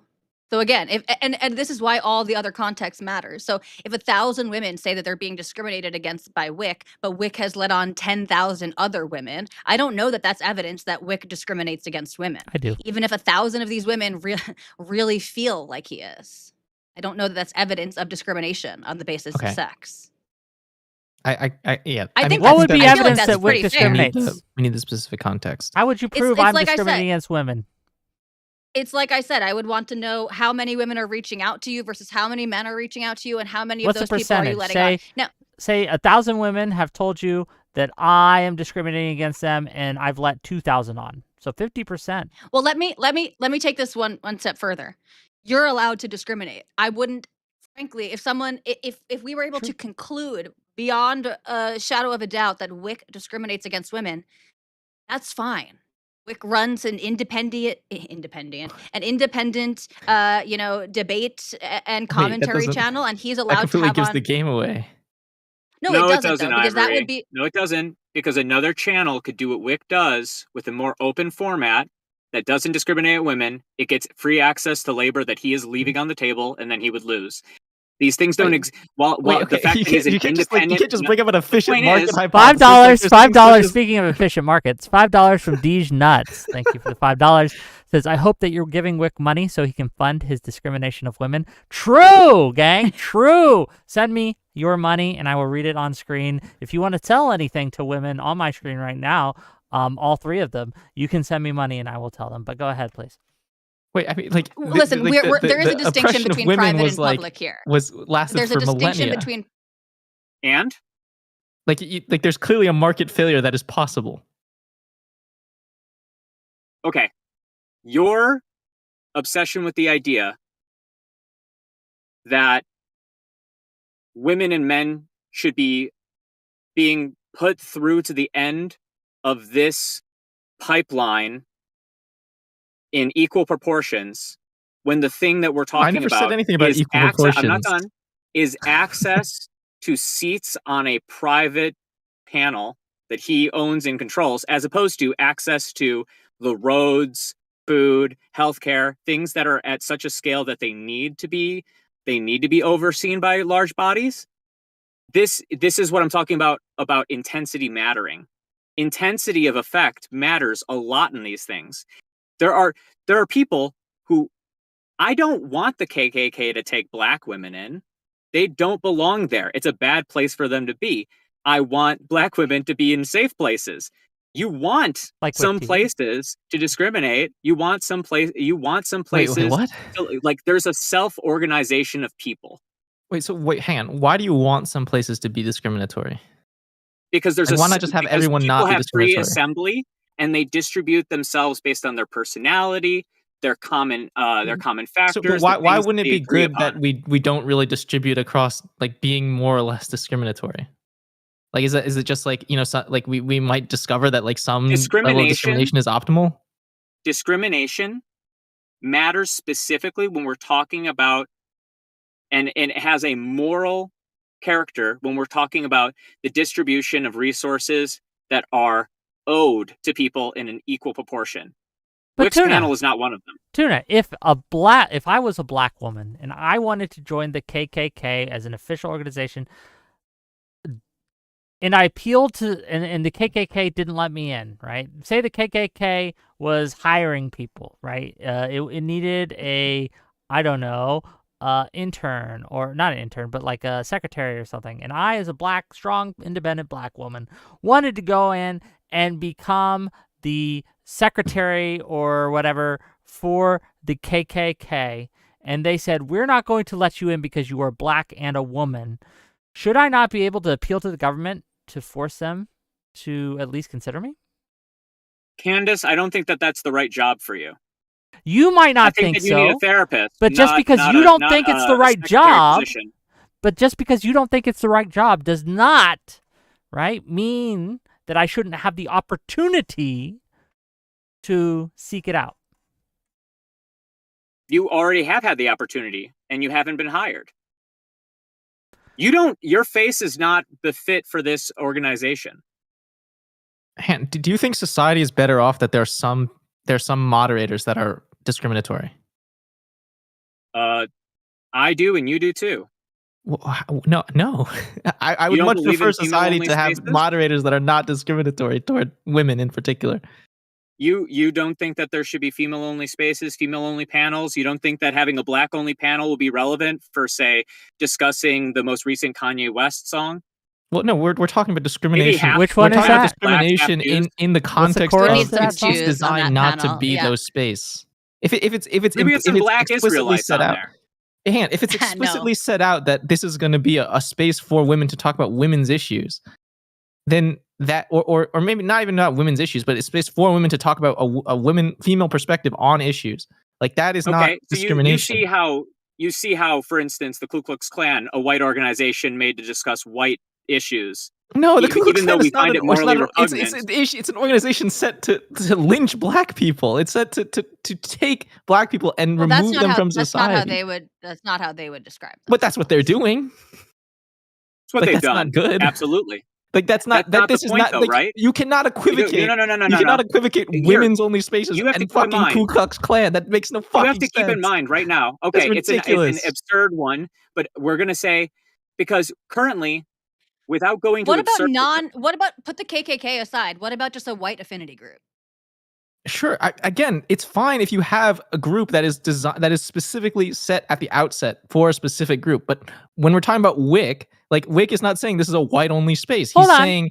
Hold on, Ivory. If I said, I want to have... If I want to say, you know what? I want to talk about white people issues. And I don't want to involve any of those black people in it because white people need to be heard. And I wanted to put together a panel to talk about white people issues, saying only white people can apply. Is that, first of all, should I be allowed to do that? Second of all, is it okay morally that I do that? And three, right? And three, would you judge me for doing that? Go ahead. No, I wouldn't judge you because, like, this is like an explicit goal to talk about white people's perspective on a specific issue. I think what we were talking about is, the reason is that he doesn't like non-white people. What if that's the reason? I think we're being oppressed by women, for example. Well, specifically Indian ones. Yes. Indian women are oppressing white men. True. Like, those are like two different things. Like, I tried to call my mom on Mother's Day and I couldn't get through because she was hung up by telemarketers. like that the idea that there's this undercurrent of not liking non-white people is like is where it becomes closer to the KKK and where it becomes a problem, right? Because like now you're using this platform, this insulated platform, to That's why we're asking. What's the harm line? another group. What's the line? Well, you shouldn't be talking about. Shouldn't be mean. Hold on, you That's just the problem admitted that a lot that of it's this comes okay down in to. certain instances to discriminate. Can I tell you right now, the Ivory? context of the discrimination you were answer- talking about was when You're was like arguing- women you're saying, arguing that I was told that you're I would have a arguing- fair shot. I was told I'd have a fair environment to debate my points, and I felt like I didn't have a fair environment. Like that was the original context of what we were saying was discrimination, which I was saying was bad. No, not. Right, I was but not respectfully, saying. you're saying that discrimination is okay if it's done for a moral reason or for some reason that you believe is just and good. But if it's done for a reason that you would deem immoral or unethical, then it's not okay. And I think that's it's very hard to draw the line in the sand there because who gets to make that determination? It's not hard to draw the line of. It is. Of I'm course going it to is. discriminate It's when I'm completely specifically subjective. looking for something from this identity group that they have a specific thing on. Like if I'm specifically looking for. Let me prove it to you that it's impossible actually to draw these lines because we don't actually know what is going through someone's mind. So maybe I want to have an all women's panel because I fucking hate men and I despise them and I'm working to eliminate them from the world. But I frame it as feminism and empowerment of women and a safe space for women to come and talk about. Then the framing is not the problem. The framing is whatever it is. If that you like, wouldn't even know. So the malice of course is all I'd know. there. But as long as you I say address it, if you say we're going to empower women, and then in the panel you say we need to harm men. Like the point where it crosses the line is where you say I'm going to harm men. I'm going to harm another group. There's a large minority of women who see that as part and parcel of empowering women. Okay, and I don't agree with them. I think that is, if you want to say that's going too far. Do you think that they should be allowed to organize? Sure, they should be allowed to do it, but I don't think it's a good thing. Nobody here does. You're having a different conversation. Wait, no. You were saying that like you were saying that it's not a problem. Like, I think it's a problem. I think it's a problem that people are using that people are speaking in a way that is advocating for zero-sum games and like dominance over one group over another. Like I think that's a problem that we need to address. And you're saying just because something is legal doesn't mean it's not problematic. Okay, I want to make this as transparent as possible because you're right. It's an extreme example, but the whole point is we're trying to point out the pitfalls, the consequences of creating a political climate where identity is the primary discussion point. Is that when you get to the KKK, you're saying at this point, up until the point that they start planning lynchings out loud and publicly, that they have done nothing wrong, that you would not oppose it. No, that's not what I said. I said up until the point where they advocate for harm against another group or domination over another group. Harm. I'm saying the lynching because that's historically the harm that the KKK did. No. We can talk about any other kind, whether it's going to a sit-in and throwing people out of a fucking milkshake shop. I don't care what the harm is. The point is, the point of the identitarian measure is a division with the other. That's where the discourse goes because it excludes the perspective of the other. It's why most people agree that an open market, as much as you don't like the efficient market hypothesis, is one of the best answers because it creates an alternative where the like markets. number I of just don't think we can just say from the market is efficient in all cases and we assume communicate with one another. Why not? If we have an open market system and laws that protects against discrimination, then why not? Because your example that women historically people right, don't, but it doesn't work. Can you name some? Like doctors not like treating women in the way that we have evidence of that. Yes, we do have evidence. What is the evidence beyond subjective experience of not being taken seriously? Look, I mean, I need to go back and actually Is it like look possible at the that evidence. is it possible that men are more likely to downplay symptoms when they go to doctors, and women are more likely to, and not for bad reason. Maybe women are more likely to exaggerate because they believe that they're not going to be taken seriously. And people, I mean, this is something that we know. People reach into the symptom pool. They look at things that are taken seriously, and they use those words so that they can get help for their distress and their suffering. So is it possible that this difference that we're seeing is the result of doctors treating everyone on the basis of their objective symptoms and presentation, but that women are more likely to overplay on average, big asterisk, and women and men on average are more likely to underplay? Like, aren't there other things that could be contributing to this? I don't know that we Yes, have of course, evidence of course, that there are women are other being things that could be systemically contributing to discriminated. it. But like the whole point that I'm saying is, it's good to look at Other things through a things that lens of fall identity. along that fall, but I don't know that. But why? But because actually, identity might not be the issue here. The issue here might be accuracy of symptom description. How many For issues where example, it's good, where it was good to look at through a lens of identity do you need before it's worthwhile to like have any kind of identity well, what lens in are some? society? Like What are some? healthcare is like, even if it's just like the like material, like we don't have enough studies on female bodies compared to male bodies, like it was still like we still figure that out because we were looking at it from an identity's perspective. Is that an idea? See, okay. I guess I don't really understand what you're saying. I think we all agree that we want more medical research done on females. That's Based, good. I will There do are the also research. reasons. We're gonna do a There lot are of also research. reasons. There are also reasons why we have in some domains. One example that I'm familiar with is in sexology. And so we have a ton of The research fuck that is looks into sexology? sexual orientation and arousal patterns and stuff like that in men. We have significantly less research into sexual orientation in women. In fact, there are a lot of psychologists who essentially believe that sexual orientation doesn't exist in the same way in women that it does in men, that it's not hardwired in the same way that it does in men. Now, some people cry discrimination and sexism, and while sure, that could be part of it. Another factor that we have to consider is that it is so much easier to measure arousal in men. We can do erectile studies to measure arousal, not just subjective arousal, where you ask people how turned on does this make you, but we can actually measure a physiological response in ways that we cannot measure in the same way, certainly not with the same level of accuracy in females. So there could be reasons for some of these, again, discrepancies that we see that are not due to discrimination. Right. I'm not saying that like we're looking for discrimination. Maybe I am saying that. You are. Definitely said that we should be Yeah. No, I looking probably to did. close Yeah. all of the gaps, Wait, no, essentially. okay, I think that's a good point.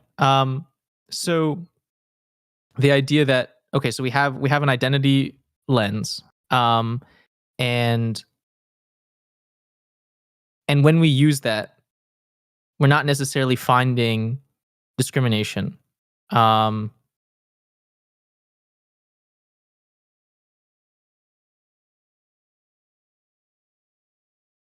I mean, I don't like. I don't. How does so? But I don't think this leads to the conclusion that we don't need to look for discrimination anymore. Like sometimes we don't find discrimination, and that's okay. Why should we be looking for discrimination as opposed to addressing it when valid Well, claims can arise? I ask you a question just to help Ivory out here? Wait, no, Tali, hang on. I can answer this question. try, but go ahead. Yeah, I'm fine. So, look, the Wait, can you repeat the question? Because I can't remember exactly what you said. Yeah. So I asked, why is it preferable to look for instances of discrimination based on some identity class as opposed to addressing instances of discrimination when they arise? Why do we Yeah. need to be proactive as opposed to respond to the individual cases? So, I mean, those seem like the same thing, right? Like it's the exact same No, they're thing not. where my God. How is that not the same thing? Because like if someone is saying like I am being discriminated against, right? And like No, the and that answer. this is He's like, not giving the answer. I There's have a the clear capability answer. to do this thing, and Ah! they're saying I don't have the capability to do this thing. How is that not the There's same a thing? response to this. One that is a static. works. One is a static. Like one is a static trait that if it ever gets triggered, people report it, such as sexual harassment from your boss. Very easy. There are channels to report these things. And then the other one is an inquisition into the workspaces where people are probed for questions. We've had the same. We've had effects for this No. when it comes to children, when it comes to employees. We know that when Why do we people are get being interviewed, the checkups interviewer has then, a certain even if you're level of not feeling influence bad? that you think can it's important to get a cause false checkup? negatives, I do. false positives, sorry, in cases of discrimination. Well, Where what we're talking about here is the second that you're asked to look for discrimination as the person who's the employee, hang on, no. as we already know from this entire it's a much purer concept of a example than what you're saying. microaggression, If the I'm easier it saying is to I find have one. the capability of doing the job, and someone says no, you don't, and they don't let me do it, like there's no like inquisition here. I know that I have the capability of doing this job, and someone told me I didn't. You feel like you have the ability to do the job. Well, maybe I know. Maybe I've done it before, and someone didn't believe me. Like someone just didn't believe me that I had the capability of doing it. I know for a fact that I could do it, right? You think Sure, that's then- such but a then- wait, but I just don't like you. I think that you're annoying and a cunt. That's why I Right, didn't and so- hire so you. It's not that's 'cause why you're a you say, black are woman. there I think you're an annoying cunt. independent people coming together, and it's like a bunch of women and very few men comparatively, right? Like, is it a bunch of women that are saying, in this situation, I knew I could do it, but people told me I couldn't, right? Yeah, Like, it's specifically only the overconfident, annoying cunts that are actually putting what are you even talking about? Like, This they're is- interviewing. have you never met women before? But anyway, here, look. what? There's a What? Tali. Let me ask you a question, right? Because you asked the question Ask like, me a question. why would should we go looking for things and things like that? Mhm. Do you think it's important to get regular mammograms, even if you don't feel a lump? Sure. Even if you don't feel bad, even if there's no evidence that anything is wrong. Yes, It's a good idea. Yeah. What about dentistry? Even though you don't think you have any cavities, your teeth aren't hurting yet. Do you think it's a good idea to get regular checkups? Yes. Don't Yes. tell anyone that it's been a very long time since I've seen a dentist. Look, dental problems and me, we go way back. Okay, so you're in good Perfect. company here. The reason I'm And you'll asking go these way questions, forward. the reason I'm asking these questions, is that just because there's no evidence of it now, doesn't mean we shouldn't have preventative measures and look into how maybe we might not be able to see it, but it might be there. We might not have noticed yet. Maybe there's small things that are there that we could catch before they become big things. So I think that simply saying, well, we don't see anything, so there must not be anything there, right? Or there's no use to go in there and look for something just because no one's reported or anything, or just because something. I don't know if that's necessarily follows. I hear what you're saying, but these things are just disanalogous, right? So if we're using the example of like you should go in for mammograms even if you don't feel that anything's wrong. If you don't and they miss something, right? You miss something, you will die. When we're talking about this sort of nebulous discrimination, first of all, like the things that we're looking for to maybe preemptively correct, how do we know that these things are even like detrimental none of this in has any to be meaningful way? preemptive. Well, that was my question. That was the question. I do think there's some good good idea to be preventative and preemptive, I should say. And I think maybe we disagree here, Ivory, but I think that some preemption is okay. I would agree with you. Again, I agree with your premise. It's gone too far. I do. But I think it's more of an artifact of rewarding finding of fault rather than rewarding fixing or other rewards, other incentives that could be better at play. So it's not feminism's issue, it's the incentive structure of social media and media in general. But I think that, like, for example, I think it's both. Yeah, but I would just put the respond to that weight really quickly? far more on one than the other. Does that make sense? I think Sure, but I don't think they can actually be separated in that way. And perhaps you agree. It's the interplay of these things. And so, like, and this again extends beyond feminism. We have an explosion of what I would say are a lot of sort of nefarious isms that social media magnifies. And again, we are living in a victimhood culture where you are given. It's trite to say these things, and it But that's seems true like a with straw literally man, but every ideology on under the exactly. sun, not just feminism. But I agree. Nick? I agree. But I think there's issues No, with Tuna all of wanted these to say isms. something, woman. You can silence. Shh. Tuna, you want to challenge me, and since you are a man, Yeah, I I have to do. accept the challenge. Go ahead. That's true, or else you'd be a bitch. True. The closest analogy I can put here, because the real question is not necessarily should we be preemptively checking. It's what are the costs versus benefits of preemptively checking? Because the same thing, there's an obvious disease check that we could be talking about here. Cancer, exposure to radiation at a regular interval has a detrimental cost. And simultaneously, an overly scrutinous, constantly suspicious of others' culture has a cost, almost to the point that it generates. There's a growing antagonism inside of the social culture that seems to be all about the increasing awareness of private conversations that used to not be held in the same room, being made extremely public, being amplified in sort of a social competition. Every woman now hates all men. Every man hates all women. True. Because there is some woman and some man out there that is essentially like Hitler for the opposite sex. They just want to kill them all. Who is your female and they Hitler? get a lot of social praise for being bold and brash. Who is your female Hitler?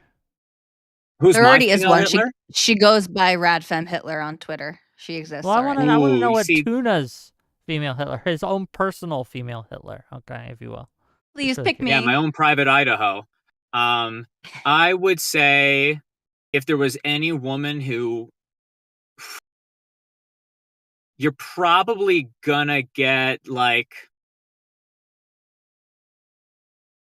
The thing is, Radfem Hitler is fundamentally like a comedian. She's just not a politician. She's not trying to organize. I'm more close to like fucking I can't remember her name for the life of me, but Brianna, not Wu, the black one that has like very remarked anti-men, anti-white rhetoric. Brianna Joy Gray is like the bad Brianna, yeah.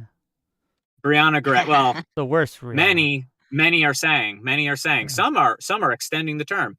The whole point would be like you get something like that. I think for on the men's side, everybody has your Tates, your MGTOWs. It's so much easier to find the men because most of the women's game right now is mostly to be like a sex worker that says kill all men or something. Like they're just not in the parts of the internet. They're not politically organized in the same way the men seem to be. So there is a difference of scale here. Women have trouble organizing, true. The whole point is that everybody is like fucking like looking straight at it. They're looking straight at it. They're getting radicalized by the spectacle of the thing. I think that the entire reason that there's this social competition to be the most bold, brash, comedically doesn't give a fuck type person is because we are constantly pushing the social political narrative inside of the interpersonal relationships that exist in real life. People do want to elevate the severity of the personal problems in their lives, and the easiest way to do it is to connect it to a global problem. I agree, but then again, that is a problem separate from feminism. Let me read these super chats real quick, and then I want to respond to you directly. Do you do? $5 from Ben Riley to say capitalism conversations are morally loaded by default because property rights are inherent to the system being discussed. Thank you for $5. 5 Canadian dollars, ew, from Testicle Johnson's, but yay money, so thank you. As Wick is getting older, please consider donating to help his upcoming ball sack tightening and de-wrinkling surgery. Thank you for the 5 Canadian dollars. 5 more dollars from Deej Nuts that says, y'all are being too polite, start yelling so Wick can make more money. Society works best with a heaping dose of misandry and misogyny. And that is true. What he's saying there, the most money I've ever made on a panel was because a man and a woman were screaming at each other over gender issues. I made $1,000 in a single night because they were screaming at each other over gender issues. And this is the problem with, I think, the discussion is we are misdiagnosing the issue. It's not feminism that has gone too far. It is social media and the incentives at play that have gone too far. That, like, for example, I mean, in moderation. I disagree with, but if this was water, say, oh, hold on, I got water here. Give me a second. Fine, even good. But if it was a fire hose in my face, it would be a problem, right? Scale matters. Scale is important. Scale is the difference between a glass of water and a flood, okay? And one of the things that's happened with social media is it's got us out of whack in the scale. So I don't think feminism specifically... But this was happening in like 2000, Wick. This kind of issue. What was happening? Like just people like feeling like just more polarization around like being woke. Do you think we're polarized today more than we were in 2000? Yeah, of course. Okay. But I'm saying like the underlying mechanics and what is it? What's it called? Like the conditions that were building this polarization were well established way before social media. Wick is saying social media, but social media is an outcurrent of media, which is an outcurrent of the general thing he's referring to, which is the mass distribution and the flattening of space into one singular cultural moment. It's the construction of a zeitgeist. Now, I don't necessarily think that you can just say, well, because there's a zeitgeist, and it's all because there is a zeitgeist. I think that makes sense. You can't stop media in this way.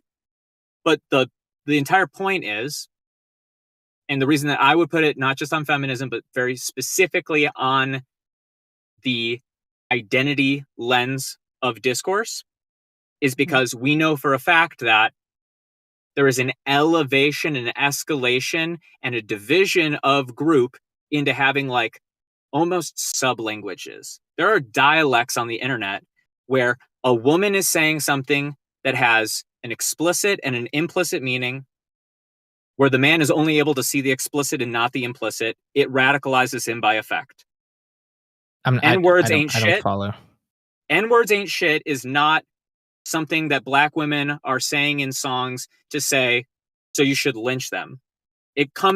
The words mean something different from two different groups. But right? How does this relate to polarization so and when you have woke problems? When you have a social culture which is considerably divided into sub-dialects based on identity, you make it so that the communication between the two is even more crippled than it was before. It's no longer that's happening because of the identity focus. It's about a difference just because things are divided language. Along identity doesn't mean that it's the identity that caused the division on identity. You don't think that the discussion about I think you just came back from to the my lens of identity point. Elaborate on that. People are creating spaces that are all about having certain voices be heard in discourse with one another, separated from other voices, amplifying those voices. Every single algorithm is producing it automatically, such that they do create sub-dialects. There is a Tumblr dialect. There's a Twitter dialect. There's an OnlyFans girl dialect. There's everything. Every single one of these the conversations are coalescing around dialects, but like in terms of like what are people trying to say? Like they're not necessarily trying to say. It's not caused by people feeling like they have this identity that they need to get out. It's like there's the only way to stay. The spaces are being developed and enforced around identity. Right, but that doesn't mean that people focusing on identity is the cause of this. It could just mean that it's the easiest way for these things to coalesce is around identities. Even though they explicitly say that they are making the spaces in order to prioritize the continuation of a discourse from a certain voice to empower the creation of alternative language. Yes, because all you're saying there is that people's qualms with the way society works have coalesced around identity, and it's self-reinforcing. That's all you're saying. I'm saying that society is literally admitting themselves that they are creating these spaces in order to make it so that voices are separated from one another. That's self-reinforcing around identity, because that's how that is what allowed people to have their grievances coalesce into movements. Hey, And they're saying that they're doing it. Just real quick, $5 from Deej Nuts to say Wick is right. Feminism doesn't exist in the Amish. Social media creates feminism, and feminism is bad. Gang. Thank you for the $5. Our built environment. If you wanna hop in and help out your boy Ivory, please by all means jump backstage. But Can I jump in? You can. Yeah. In 1 second, because I do have a question. I'm going to give it to you first, Tali, so you can go on your tangent. But I want to hear from everyone on this panel right now. What is the most misogynistic thing you've ever done? Go ahead, Tali. You first. The most misogynistic thing. Yes. Most anti-woman, woman-hating, where you were misogynistic on purpose towards a woman. Go ahead. And you can't say nothing because you'd be lying. On purpose? You don't want to give her the contrapositive? Like, are you sure you want to say on purpose? Because I don't know if that... We're all very pure, and we don't do anything bad on purpose. I'm really struggling here. I can't think of a time that I was misogynistic. Okay. Go with can your you point. can you prime me a little bit? Like, 'cause you seem to think that that if What I about say you, no, Wick? that it's a Wait, lie. like, So you're like, saying essentially that it's in the water that we're swimming in. So can you give me some examples and I can Uh, endorse or not endorse? I'll give you an example. I don't know if it's the most I've ever done, but it is pretty misogynistic. I will purposefully, for my call-in shows, prioritize hot women over men to be my co-host for a call-in show. It's pretty He's How is that flirting, Tali. misogynistic? Why is that misogynistic? because I am Well, you hot, using Tali? them. Pretty good. Take that sitting down. No, I'm not his co-host. No. Maybe one day. If he ever picks me, then I'll know. This wasn't a call-in co-host, right? Yeah. But it's How is that misogynistic misogynistic? because I am using different criteria to pick my female guests than my male guests, and in a way that think that's just belittles and hypocritical. objectifies them. I don't know if that's misogynistic. How is it Yeah, I not don't think that's misogynistic? Or I I guess mean, it's you're like being mad hypocritically reasonable right misogynistic. I now don't here know. for the person who's defending feminism. No, I mean, like the issue here is the hypocrisy, not the You don't the think that it's that misogyny. he's using women as meat? Is that okay? Are we okay with me doing that, women? Like the problem with misogyny He's is a like when pimp. you don't acknowledge that you're doing something wrong. But like the issue here is that Sure. it's like, I don't know. And what you're doing is not discriminating against women, right? And also, I mean, this is the thing too. So like, and this is So it's okay that don't I think do it that? should be There's very nothing wrong with me doing that, is what you're saying. It's He's it's discriminating against hypocritical. busted women. yeah, sure. But again, if that's if doing so is in order to bring in more people to it, I think here. Okay, so let me say why I don't think it's inherently misogynistic. For one reason, perhaps, women are buying into this too. Yes, women can be Women who are misogynistic too. attractive Agreed. I don't think it's misogynistic. Women who are attractive are going to put on makeup and lower the cut of their shirt when they get on these types of things because they know that people respond to that type of thing. It's going to bring them a greater audience, and I don't inherently see anything wrong with that. I think it's embarrassing when women show You their guys- cleavage and put on their makeup Hold and on, have nothing to talk about beyond that. I don't mean to interrupt you, but just to remind my audience, you guys know the rules here, right? It's been a while, but $50 and I'll take my shirt off. But anyway, go ahead, please continue. No, I don't really see how that's misogynistic to choose. I mean, this is like, Well, he's choosing them at the attractive people expense of a different person. sure, but if they are equally qualified in their rigor and their ability to discuss and debate, but one is more attractive. I mean, the attractive people are going to win out in mainstream media too. They're going to win out in theater. They're going to win out in all of these. Well, I think the idea is that they're not equally qualified on the merits. Is that true? Wick? Well, being Like, hot from is a Wick's qualification perspective. for entertainment, is what he's implying, Well, right? it has to No, be no. a Well, it is, hot and I woman, guess, yeah. and this is getting at something that I know I haven't explained this. I haven't gotten my point across, but it's something that's like itching to me. Some of these things are just facets of reality, like things that we cannot and maybe should not try to change. Like if Like, you are why? attractive, that will give you privileges in life. Why Because should we not try can't to change that? override these types of things. Let's just have How is your that basic. fair? That's it, Ivory. Your basketball team's nothing but white boys from now on. What? Only all white basketball team because we got to even the scales. No, I'm not saying we should You even are the. the one that I'm not has saying to we even should the scales. or I'm not saying we should artificially even the scales. I'm saying it would be better if you weren't if your ability to, you know, One's like, in chat. meet your full potential. Yeah, If one's your in ability to meet your full. yeah, Sorry. one's in chat. One's in chat. If you think my call-in shows would be better with more if I stopped choosing hot Hags. women, right? If I stopped choosing hot women and instead just let Hogs. whoever on and only with their intellectual rigor, one's in chat. Twos, if you think it would be worse that the hot women as my co-hosts make the show better. So one's in chat if you think I should do away with the hot women standard. Two's in chat if you think I should reinforce the hot women standard. Wick in a wig. I'm seeing a lot of twos, a couple ones, but a lot of twos, couple ones, but a lot of twos. It's mixed actually in my chat. There's a couple threes in there. So you got a lot of ugly women in your chat looking for a little boost. Yeah, this is affirmative action. How is having an all white, like, I'm not saying we should have like some artificial equality. I'm saying, like, if it's harder for someone that is less attractive to, like, meet their full intellectual potential, like, why is that not unfair and something that we should address? How like, can try we to fix address that? How can we address it, especially when God plays favorites, buddy. attractiveness? God plays favorites. That's the point. I mean, it's not saying that, like, it's easy to do, but it's not saying that we should, that it's like, And it's a waste. that it's worth giving up. It's not only Like, there's worth giving a up. middle ground there, right? I'm just shocked. I am shocked that no one sees a problem with me doing this. Like, No, I see a problem. with it. I see a Wick. problem with It me is a doing it. It's hypocritical. I told you, it's Yeah, hypocritical. I You see a shouldn't problem be with doing me it. doing it. I think this is misogynist of me to do. I do. I think, Why? man, How this is is it kind of a shitty way to misogynistic? do it. I don't. But you It's know what? I stupid, make man. a lot of money doing this. You are so- haunted. You are haunted by a Wick, linguistic ghost. This is the problem. The word misogynistic and the word hypocritical here are serving the same descriptive purpose, but one of them carries this big weight to you.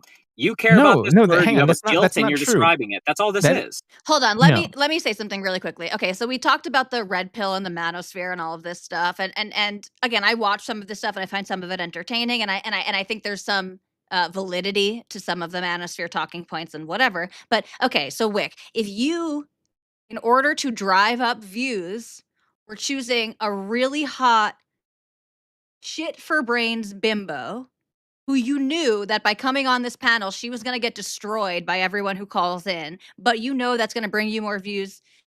I still think you should be able to do it, but sure, we could call that misogyny. You want to set up a hot, dumb woman to get shit on by other men. We could call that misogyny. Choosing call it the a Whatever woman to be your podcast. co-host.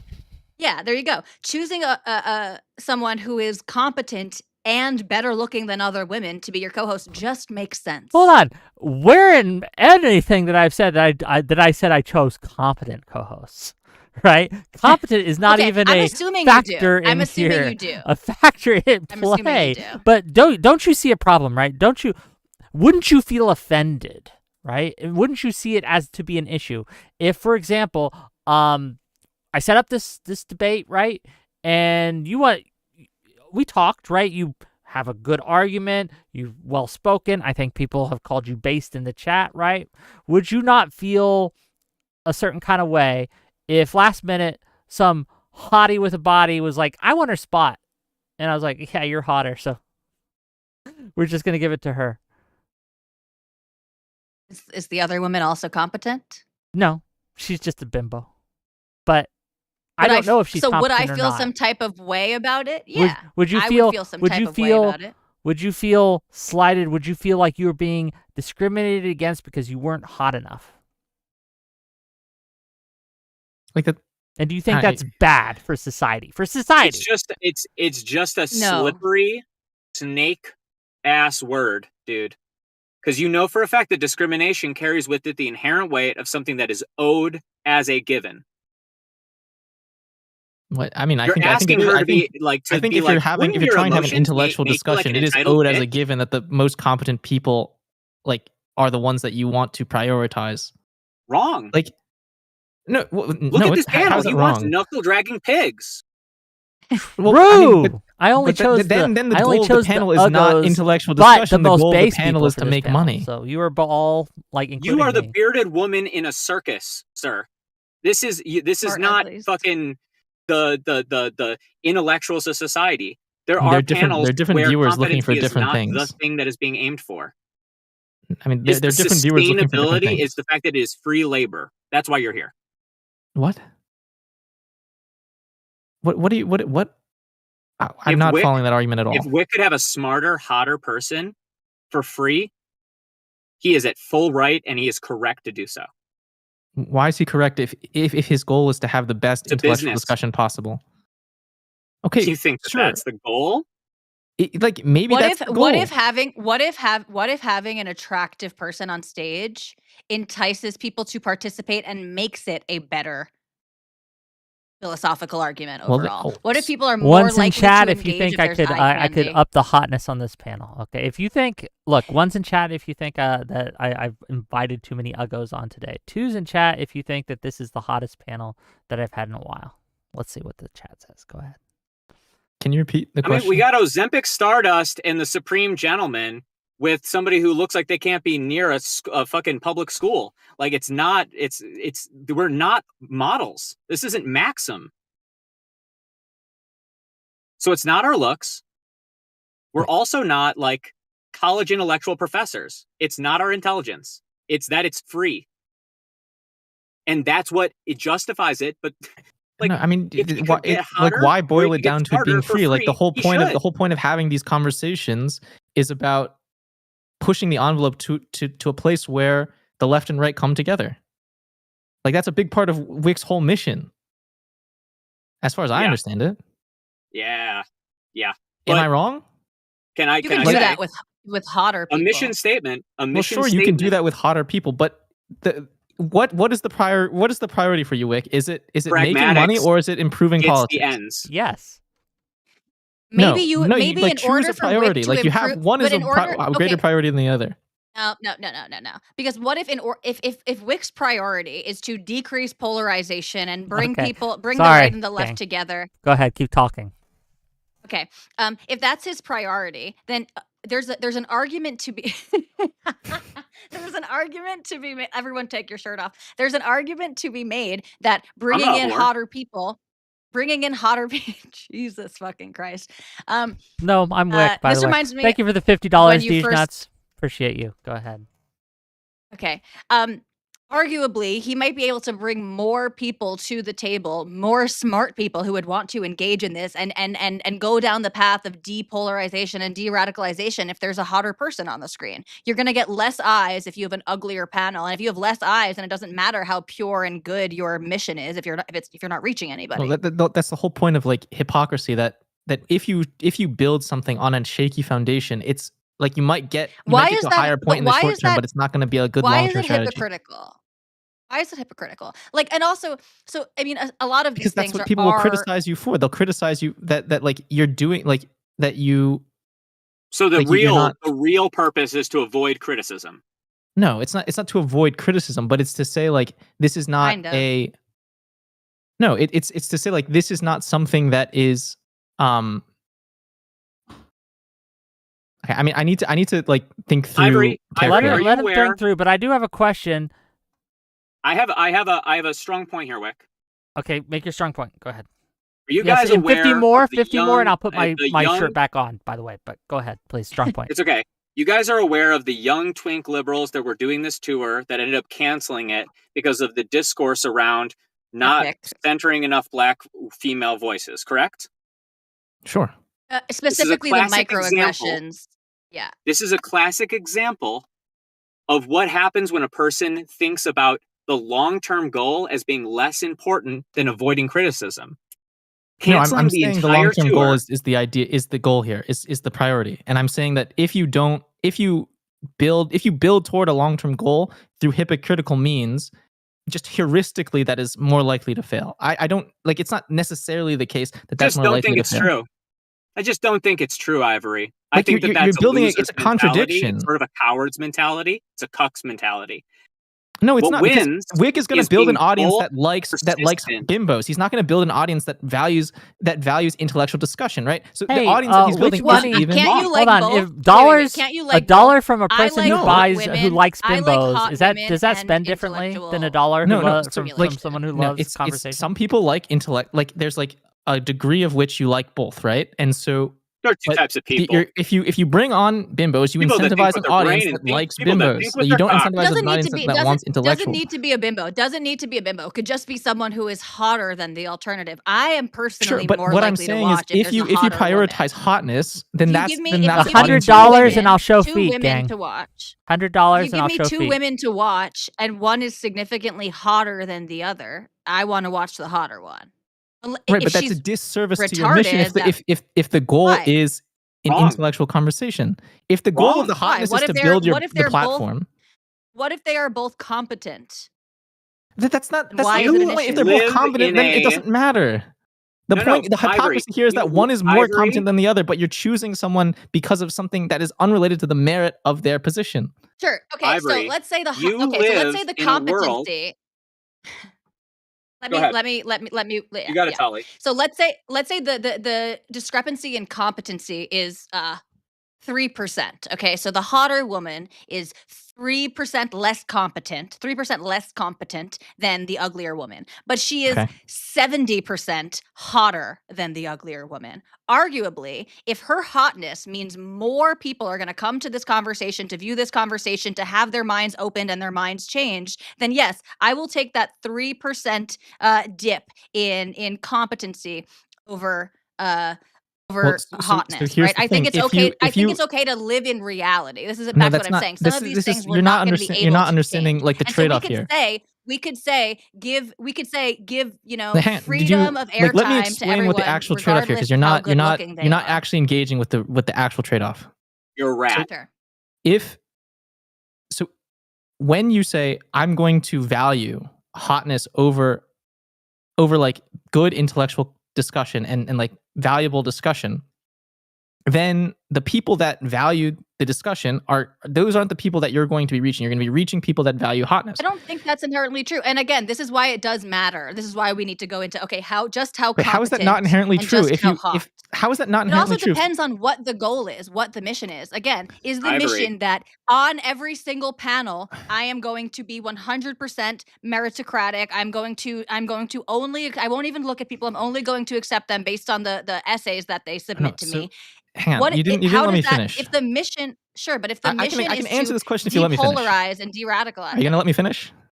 Okay. Ivory? So, no, hang on, Ivory? let me finish the point, because you're not understanding Let the her trade-off finish. Let here. him finish. Go Like, ahead, if please. if We'll Wick go extinct, but keep going. if Wick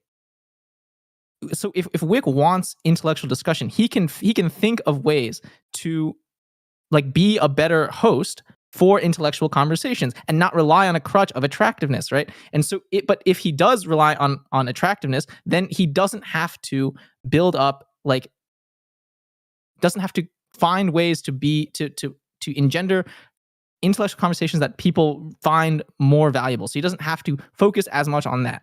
And so that's the hypocrisy, because if the goal is to bring very solid intellectual conversations to as many people as possible, well, he's by to as many focusing people on as possible. See, to as many people as possible. And so if that is part of his goal, then part of his consideration for who to bring on is going to be who is going to bring as many people as possible to my audience so that I can open and change their minds.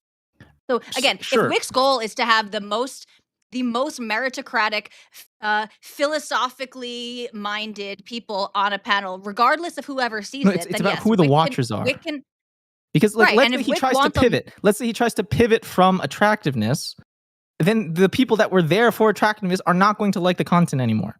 Like that's Sure, but then that is the those shaky people, yes, foundation because then he can't pivot those to what people he are not does value. actually sure, but then Like those you're people are talking not about a bait and actually switch here. if Like we're bait and talking this about is his why bait and no, switches we're are not bad. talking about a bait and switch. We're not talking about a bait and switch. We're talking about building on natural No, tendencies so and you're natural saying let's build an I'm not audience saying because no, people I'm value not saying attractiveness. no. Ivory, I'm saying people Ivory? value attractiveness whether we like it or not. Whether we like it or not, people value attractiveness. But I'm It's Ivory? just saying a if you fact like, of life. look, I agree that Ivory. you can. All right, sure, go ahead, Tuna. Bait and switch has had to be made illegal because it is too effective. The issue with bait and switch is not that it is ineffective. It is precisely that it is too effective. It is At manipulative. It's conning considered to be people. morally wrong. But the whole point is, it works. It's No, I'm better. saying if his goal is to make money, sure, yeah, bait and That's a switch, good point. all aboard bait and switch as the ideal No, it's goal, not as just the Why is money. the ideal goal method. just It's attention. It's Yes. attention. Mhm. To get people's ears, they Is need it to good click on attention? the thumbnail. Is it attention that people are actually like? Do you feel like that people that are getting People are bait more and switch- dynamic than you think, Ivory. Not What? everybody is a knuckle-dragging retard or an absolute What? genius. Some people care about This also double Wait, D's no, and what? also diplomas. me too. Hang on, That's me. but you're literally saying if you feed people like attractive slop, right? Like We're then not you're saying. then you're To be fair, we're not saying feed them slop. We're not saying feed them slop. And this is where, we can go back to Wick and we can try to hammer out the example here. But this is why I asked just how Wick's competent are the original two women statement versus their was that attractiveness. they were not close at all in merit. That's the whole point. That Was that what- it was that doesn't the matter. original Merit statement? didn't matter Wick, to him is at that what you all. said? Hold on. So, is that what you said? Wick? When I am looking for a co-host for my call-in show, my priority is hotness. I will pick the hottest person who wants to, the hottest woman specifically who wants to, for a variety of of a reasons. pool out of a pool of women who are already in this circle because they are interested in these various intellectual endeavors. Sometimes, So I assume you're not sometimes I will going- even I reach assume you're out to not someone going who on isn't in this OnlyFans. circle. Sometimes I will even reach out to women who aren't in this circle that I'm like, What she's type hot. of women? What type of women, though? Hot ones. Okay, Even then- sure, but again, even where then, I'm Tali. not saying I have an issue with that. I'm not saying No, I you have do an have an issue with issue that. with I just that. don't think No, Ivory. I don't. I just don't think it's even true. I don't think it's true. Take your I don't think hemlock, Wick is Ivory. going- I promise you're just you, not going to believe if I him that he's see- misogynistic. I don't know why you're not Misogyny believing staring me. you in the face, A and you're like, man on the Not internet sees a misogyn- hot again, woman I- and I- DMs him, and you Oh, are God. disbelieving It's not that? misogynistic. well, I'm anyway, asking you like again, so not where are misogyny, you finding these discrimination women, stares you in Wick? the face. Hypocrisy Ivory. stares you in the face, and you're like, no, that doesn't exist. Yes, It's not. people It's not will be hypocrisy. discriminated. People will be discriminated on the basis of their attractiveness forever. We can't change it, and we shouldn't. No, Ivory, like, the cool thing you thing can't about just reality. say that outright. You have to have a good Listen, reason hey, why we why? can't change it. The best thing can't about change it. reality Of is course we that these can. women, We can do these anything. We hot can change our women fucking are still genetics. full humans. No, They're we still full humans with can't. Yes, points we and can. perspectives. CRISPR exists. If we get people to stop We caring about literally are attractiveness, having arguments our about should we have species- designer our babies or not. species will Of go course, extinct. we can do anything we Our want. species will go extinct. Our species will go extinct if we What? no longer want people to. Yes, if we no longer want people to be turned on and attracted to members of the opposite sex or whatever, if people are not going to be driven by Yeah, by if how everyone attracted doesn't they are get to plastic someone or how surgery, the attractive they species are. will fail to Who's exist. talking? Okay, that's a We huge won't be lie. attracted to each Obviously, other. obviously, I didn't say Ivory, that. I Well, think obviously, God, I didn't say the, man. I didn't. Obviously, no, I didn't say no, what you whatever you were natural saying. biodiversity. Like, Natural if biodiversity you're gonna does straw man me, not I'm gonna straw man require you right plastic back. Okay. surgery. Ivory, Why did I straw man you? You did. You Ivory. said people No, will you cease to actually- exist if we insecure rat. if we you don't. insecure rat.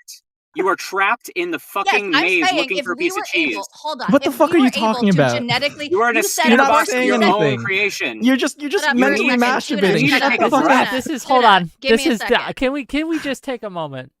Take a moment, please, to acknowledge the amusement of women and Tuna, who's spiritually a woman, fighting for my right to be misogynistic as fuck. But go ahead, please.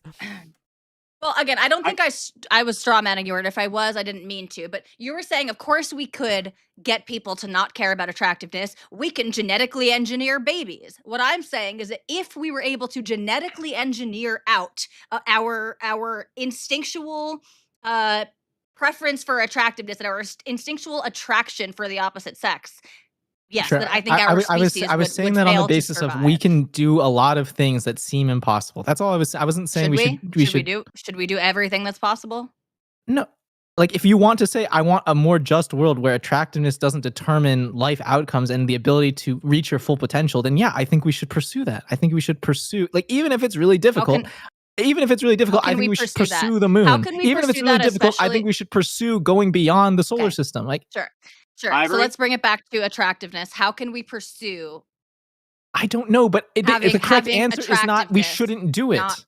The correct answer is I think we should like think about it intentionally and seriously and intelligently. Not we should just give up. Go ahead, Tuna.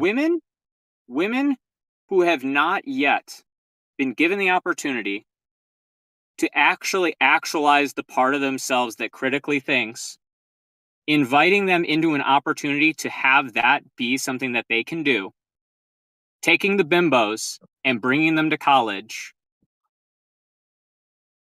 it's doing Disgusting. more material gain than just taking somebody who's already self-assured. You are at least changing one person, giving them an opportunity. I don't think that you honestly believe that there is a genetic leaning where the hot women are dumb and the dumb women are smart. No, of course I Right? don't believe that. In fact, it's quite the opposite. It's that hot people are smarter, I don't almost entirely. I don't know if that's true. Down syndrome. I mean, okay, like Wait, I don't have know you if that's seen the true. Down syndrome OnlyFans filters? I don't know if that's there's true an on like there's an people that don't evolutionary. have I mean, genetic there's an disorders. evolutionary explanation for what Tuna is saying here. Whether I'm going to endorse it or not, I haven't thought about it too much. But just instinctually, I can follow an Inbreeding, evolutionary reason for that to be the case. the whole point is that attraction is not this stupid thing that has no signification. And women who are hot are not just hot because that's the only value they have and they've actualized it to its maximum potential.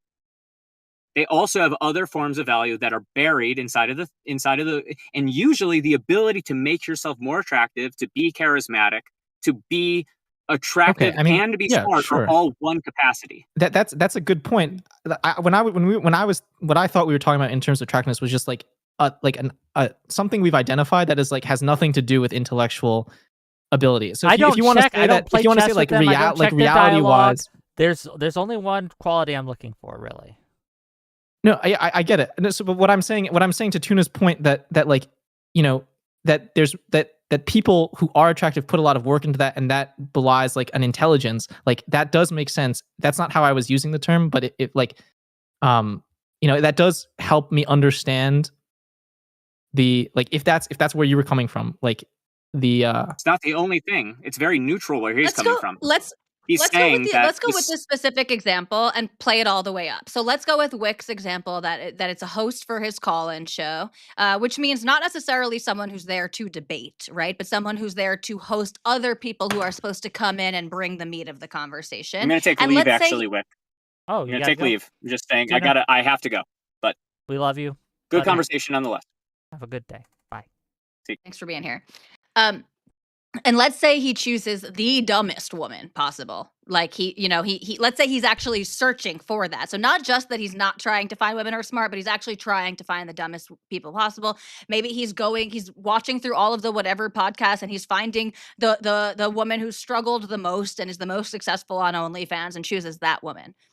If having that woman there brings more people to this thought, the conversation is not about her attractiveness. The conversation is about tariffs. Okay, so the does conversation it make is the about conversation tariffs worse? and the Trump administration. Do you think it makes the intellectual? Why would it make it worse? Well, because No. she's not as smart. no as evidence. Like it's not merit based, right? Like let's like It's a you were call-in saying that show. she's It's a not call-in show. good It's at a these call-in show. conversations. The meat of the show is the people who call in. So if you're going to attract better talent, I forgot you made that distinction. Okay, and that's fair. And that's why I'm going specifically with Wick's example, which is a call-in show host, which again, it is different than just having someone. Would it make a difference to then, you? Hold on, Tali. Would it make a difference to you if I also did this for debate panels? Again, like they're no, not on principle. But I think sort of maybe like what Tuna was saying, like if you do that too much to the detriment of the actual substance of the debate, you're going to just start to lose an audience, or you're going to drift from your mission. But I do think there's a way to maintain your mission while also selecting for more attractive people who are going to bring more. Yeah, more of course, I eyes agree with to that. your I agree with that conversation. 100%. That you can try, you can be obviously pragmatic and try to focus, like with what you were saying about the 3% versus 70%. Like, yes, that is like with those specific numbers, it's probably fine. Like practically Mhm. speaking, I think. I was trying to push back because I don't think Wick was saying 3%, 70%. I think he was more saying like 70%, 70% kind of thing. Right. What Hmm. say you, Wick? Yeah, I'm just I'm trying to process all this, and I do again.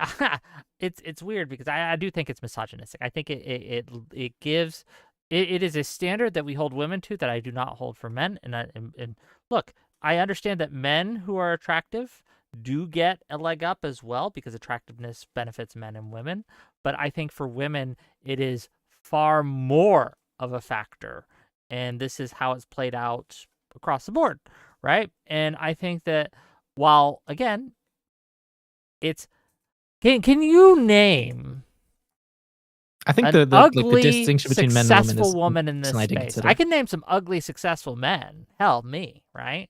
But can I name an ugly, successful woman in this space? Can you?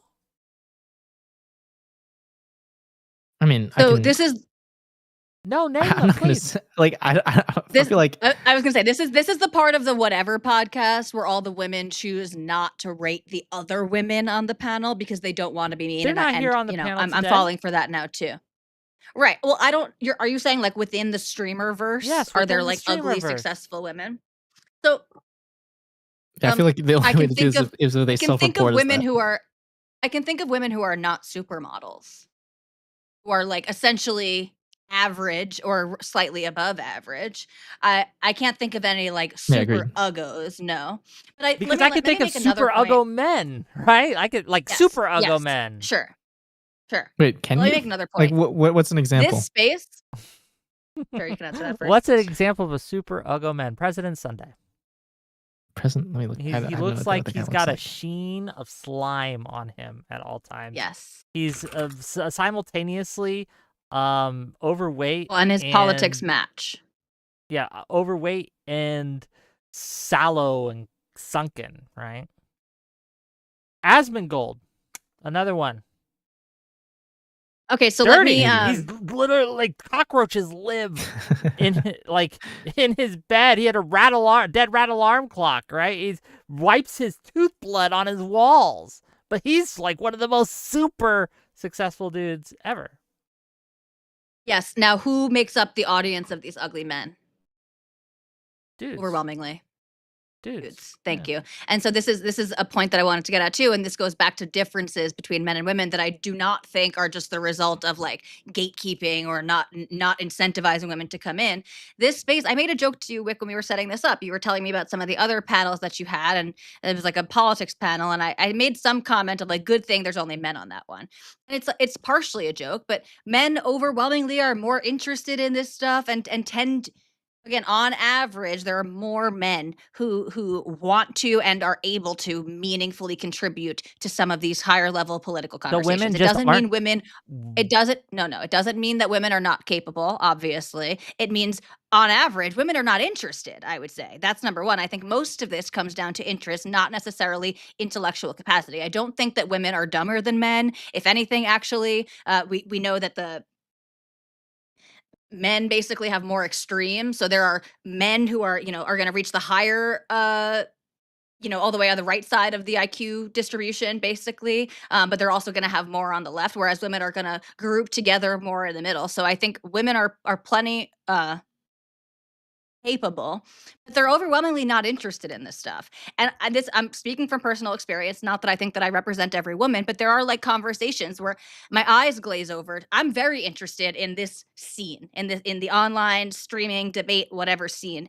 And there are conversations that I listen to where I'm just like, this is above my pay grade. And it's not because I'm stupid, but it's because like we make the jokes about like the Roman Empire and stuff. It's true. Like men are spending a lot more time thinking about the Roman Empire than women are. Not because women are dumb, but because for evolutionary reasons and social reasons and whatever we have, and biological reasons, we have different interests, different things that we're going to spend our time doing. So like I think that yes, an attractive woman is going to do better online than an unattractive woman, whether they have the same competency or even if the attractive woman can I is ask you significantly this? less competent, because the overwhelming majority of viewers are men who are Okay, so you interested think it in is women. simply And so they are going to because the overwhelming majority of viewers are men, and that the men discriminate towards women in a way that they don't towards men? No, again, the discrimination term I think is doing a little heavy lifting. They But have it's an you affinity acknowledge it's for. an accurate term. No, They are I don't. I discriminating. mean, They are maybe we have to choosing define it. to watch a hot woman over a not hot woman. So this is all about framing that. It's framing, because you could frame this as the less hot woman is being discriminated against, as opposed to the more hot woman is just getting the attention. Again, which ipso facto means that the Sure. not hot There's woman sure. faces an obstacle that men do not Sure. face. If these two women, if these two women are streaming at the exact same time, and all of the people in the audience are making a conscious decision, which one am I going to click onto, right? They both start at 12 o'clock, and one of them looks really hot, and one of them is really ugly, and they're talking about the same thing. Yes. Yes. More in a people are way, gonna choose the hot in a person. way that men do not face that same obstacle, not in the same scale, not in the same because scope. men are the majority of the audience. You are saying and why men this occurs, but Yeah, not it's still a denying that problem. it is occurring. You're like, I I don't- think but you've why- hold on, said but this why is multiple it a times where it's problem? like, But this is a why huge I problem, don't- but it's too big I to don't try to acknow- solve.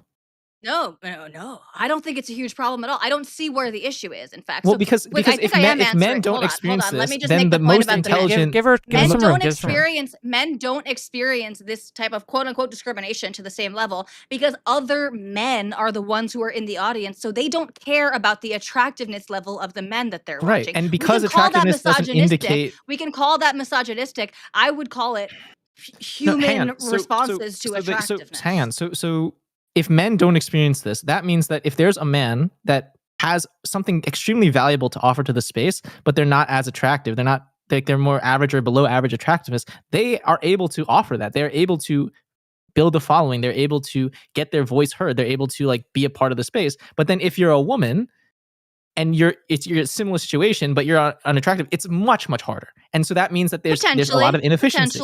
Potentially, but there are other factors at play, which is There are again, always so if you're a other man trying factors. to, Well, of course, yeah. But this is a hold big on. factor. We're agreeing this is a factor Yes. that is a problem. And That's I would go even farther. We're just trying to say, I don't do you agree this I is don't a agree that problem? it's a problem. No, How is I it don't not a agree that it's a problem? problem. I agree that it's a phenomenon. I agree that it's happening. But I why don't is think it it's not a problem. if it's making people inefficient at like because life being their isn't best fair. person? Life isn't fair, and it's a So poor why should use- we accept that? Why because should we it's a lie down poor- and accept the because- let me fact that tell you life why. isn't fair? Let me tell you, because life isn't fair, and so it's a poor use of resources to try to change things that are not changeable. We can There are walk and other chew gum things at the that we same can do. time. We There can are do other things that we multiple should focus things. our energies on. Would you not Like, advocate? okay, I mean, like, are you an effective altruist? Like, what do you like? Do you, like? I don't know. Like, this is such a it's an weird interesting argument. philosophy. I'm not entirely bought in. I don't think it's that weird of an argument.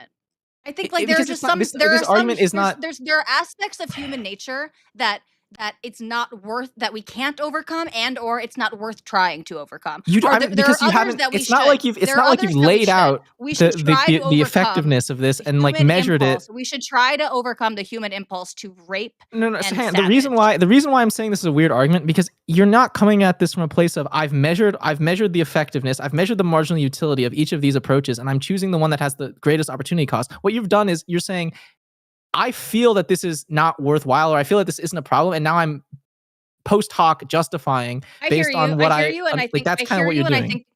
Okay, I hear you, and I do think that that's a fair criticism. However, let's just go back to how could we? Let's say that we measured it, like you're saying, and we found out that actually this is sort of a net loss to the movement of political discourse or something, right? How can we change that? So What I kind of think heavy-handed you're approach spot could we on that use no to one change knows that? no one knows how to effectively change this. And What should we we're trying to say, try? of course Should we we should try. try? Why? Yes. Maybe the Well, discrepancies okay, are hang on. marginal. Hang on. Let me walk back, of course, because I think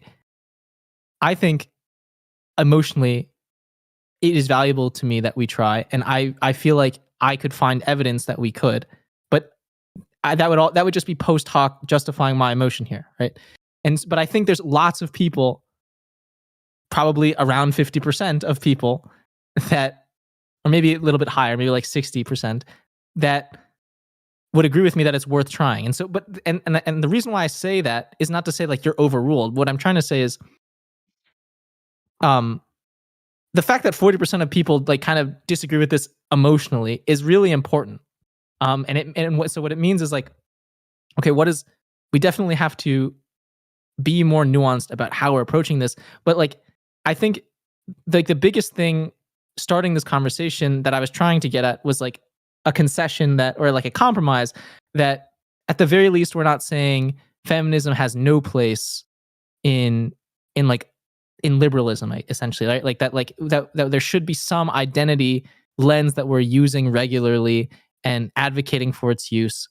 Because I think you started off with the position that there's none. I resent the identity lens. I don't think that I think that leads us to illiberal tendencies and strategies when we focus too much on the identity lens. So even like again, I don't agree that it's inherently a problem, but again, let's say we could measure and we see that it's having some type of we're bringing in more of the people who just want to see the bimbos, for example, right? And so it's not growing the proportion of people who want to participate in political discourse or whatever.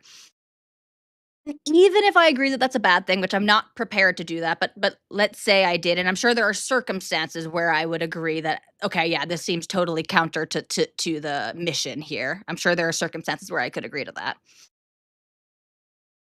I think anything that we could do to try to remedy this would have more negative unforeseen outcomes and costs than positive. Like if we're saying that let me just finish this really quickly, I'll try to be brief. If we are acknowledging that some part of this is human nature, that the preference toward the beautiful in general is human nature, then how do we fix this without artificially sponsoring and raising the profile of essentially some ugly people so that there's a sort of fair representation? If people are going to naturally follow the beautiful, whether we tell them to or not, whether we encourage them to or not, how do we actually remedy this without artificial manipulation? Yeah, I mean, that is a hard problem. I think the idea here is what I'm trying to say is this is an invitation to have you participate in the conversation about how we can use this lens to avoid the pitfalls that you see, rather than you completely retreating from the space. Right. And I know you don't like this answer, and I get how it seems dismissive, but I don't think every discrepancy is worth chasing, is worth trying to remedy. Look, no, I don't. That's not what I'm saying either.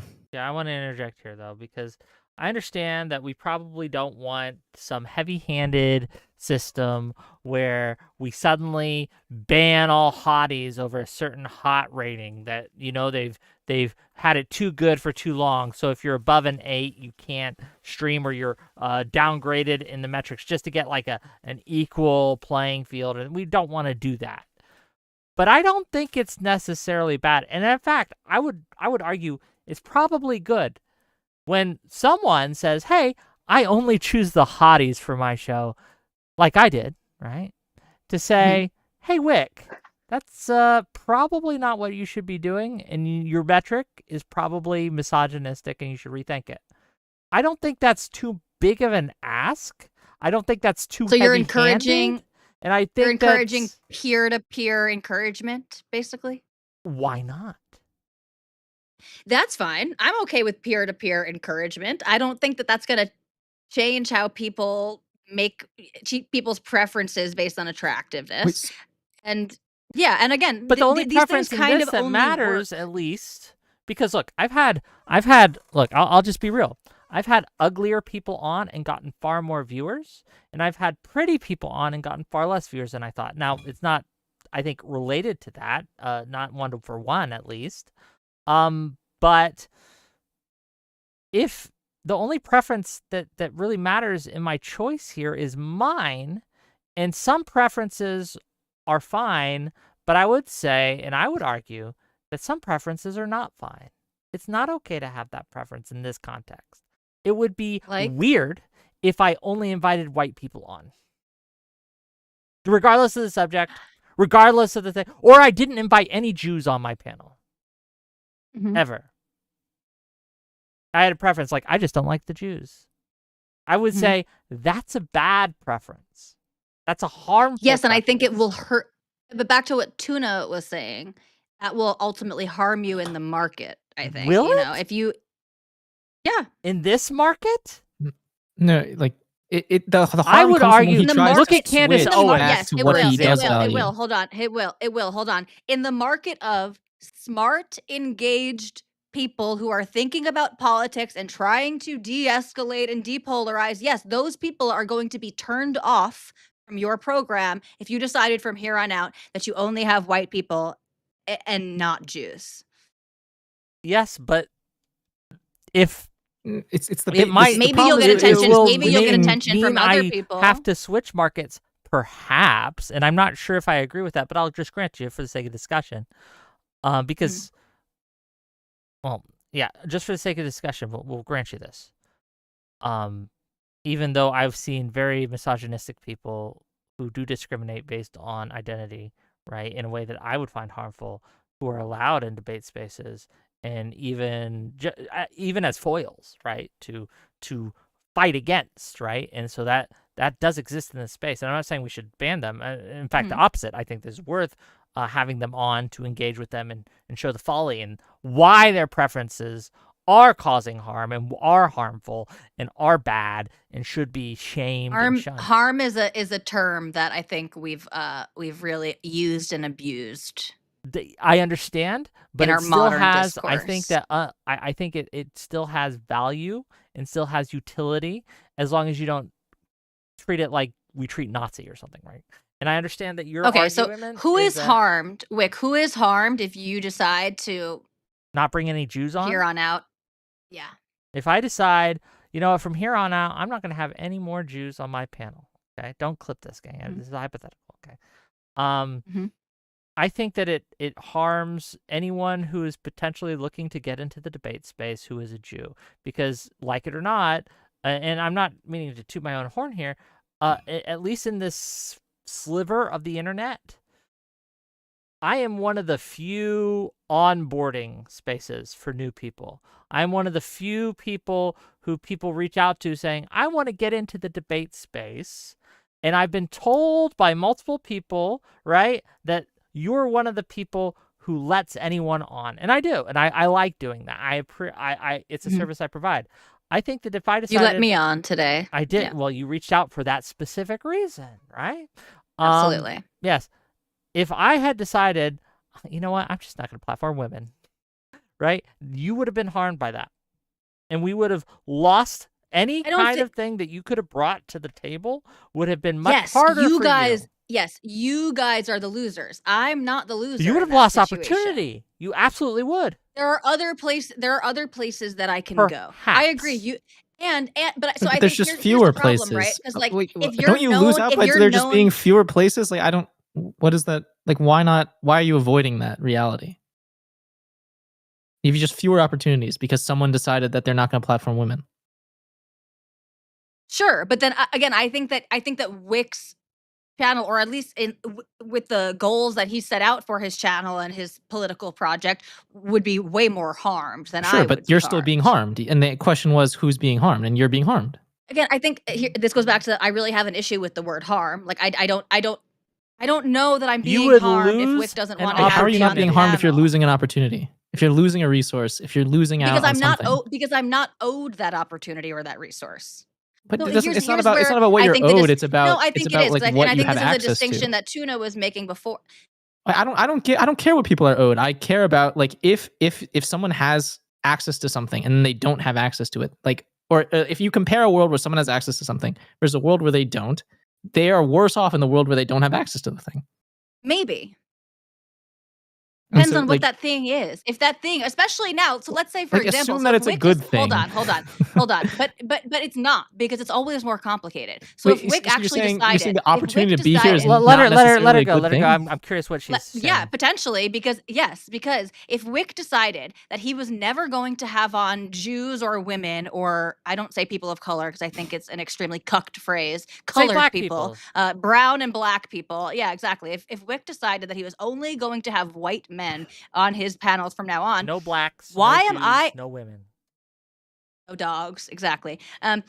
Why would I? How am I missing out on not having access to the audience who is there for the all white, all because male, the all counterfactual Gentile audience? is Wick is a sane human being. The counterfactual is not Wick is But he's not. like But a he's bigot. but the point is, but he's not. But he's not, because I'm at the insane. precise moment, that Wick has decided that he's excluding all of these people, then the purpose of his platform has What? changed. Wait, And hang I on, don't. hang on, Let hang on. me Then no. then So it no goes one like this. ever No, it loses goes out like on this. Let's go anything back for to the discrimination.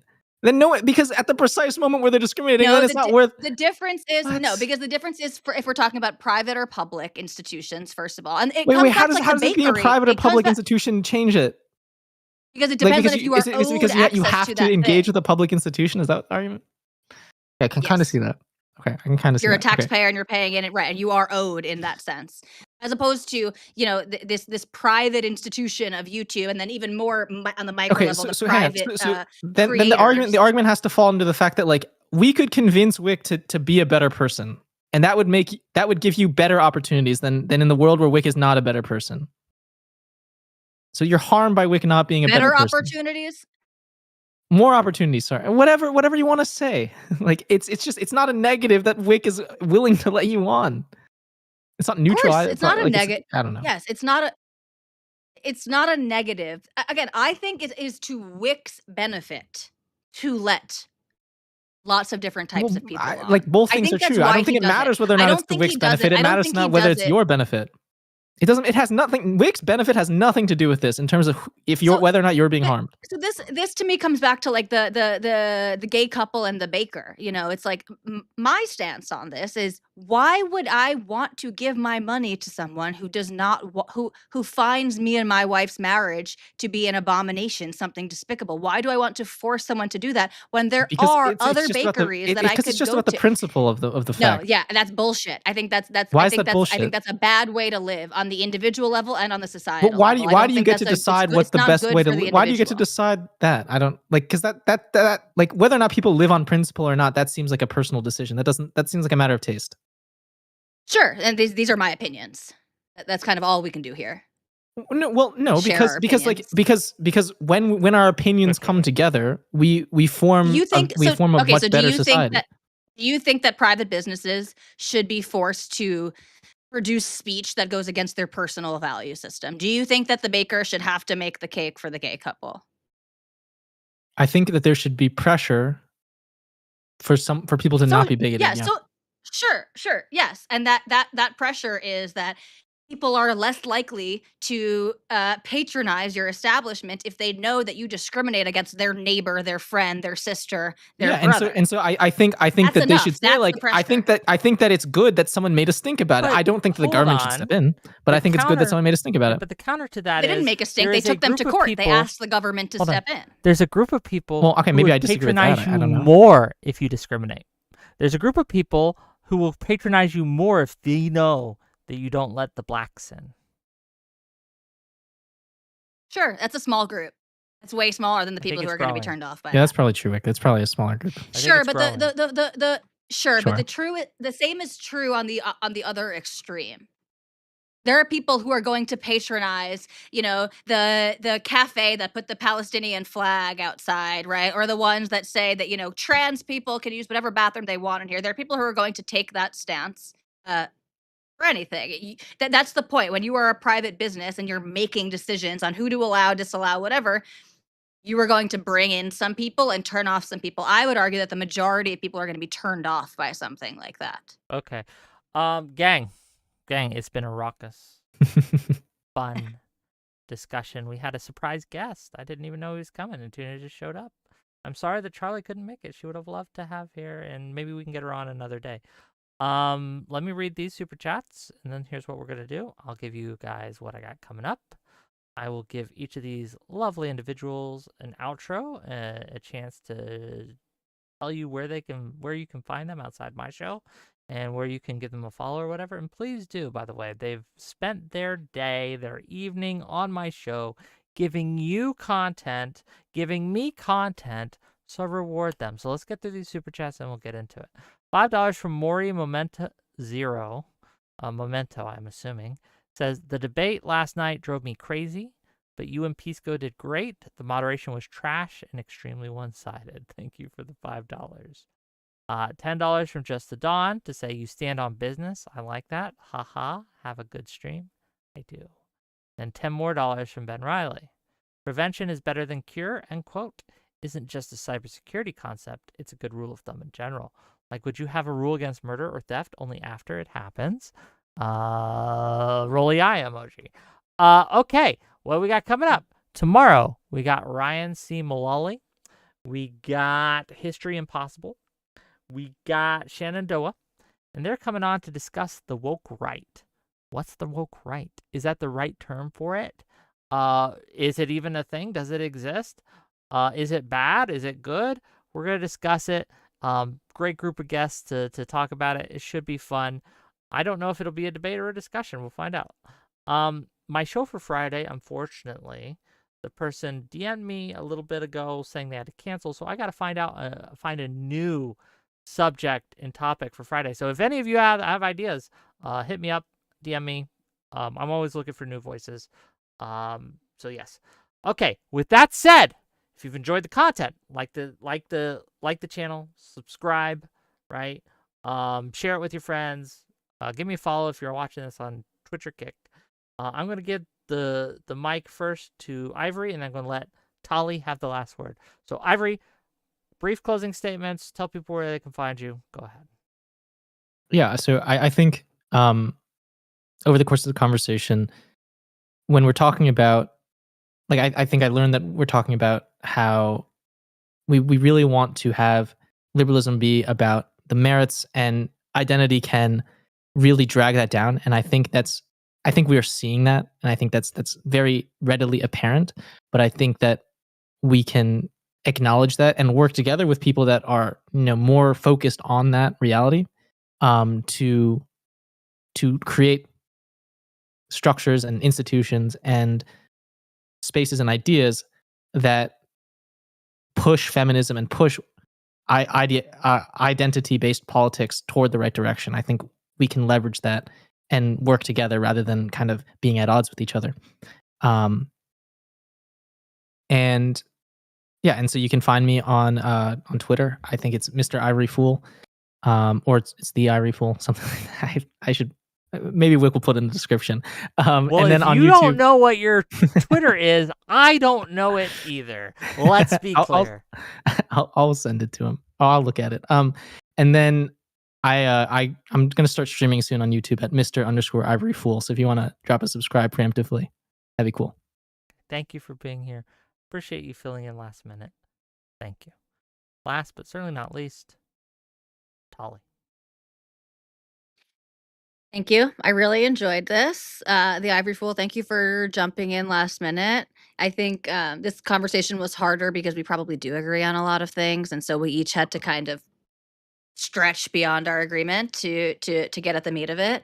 My major concern is a concern that I share for, like I said, the other isms of a lot of left-wing ideologies, which is that we are looking at discrepancies and outcomes, and we are attributing that to discrimination where discrimination may not exist or may not be inherently a problem. I think that when we look at the more open a society is, we don't actually see these discrepancies and outcomes go away. And I think that speaks to preferences and abilities between these groups and not necessarily discrimination. I am on Twitter at Talibots, TALIBOTZ. I have a podcast on YouTube called The Navel Gaze with my friend Aaron Terrell, a trans man, where we talk about non-PC gender dysphoria stuff. We talk about some of the trans issues, basically gender stuff over there. I also am streaming. I would like to stream. I don't know if it'll be that or sort of a podcast of my own, but on my own channel at Talibots on YouTube, I'm going to be starting something up soon too. So you can also give me a preemptive subscribe if you'd like, but please do follow me on Twitter. That's where I spend most of my time. Okay, your type in is crazy there, buddy. But Oh, sorry, I thought I muted myself. You're fine. Okay, well, thank you both for being here. I do hope you enjoyed it. And with that, I'll see you guys tomorrow, 6 p.m. Eastern. Same bad time, same bad channel. Bye-bye. Wait, bye, everyone. Bye.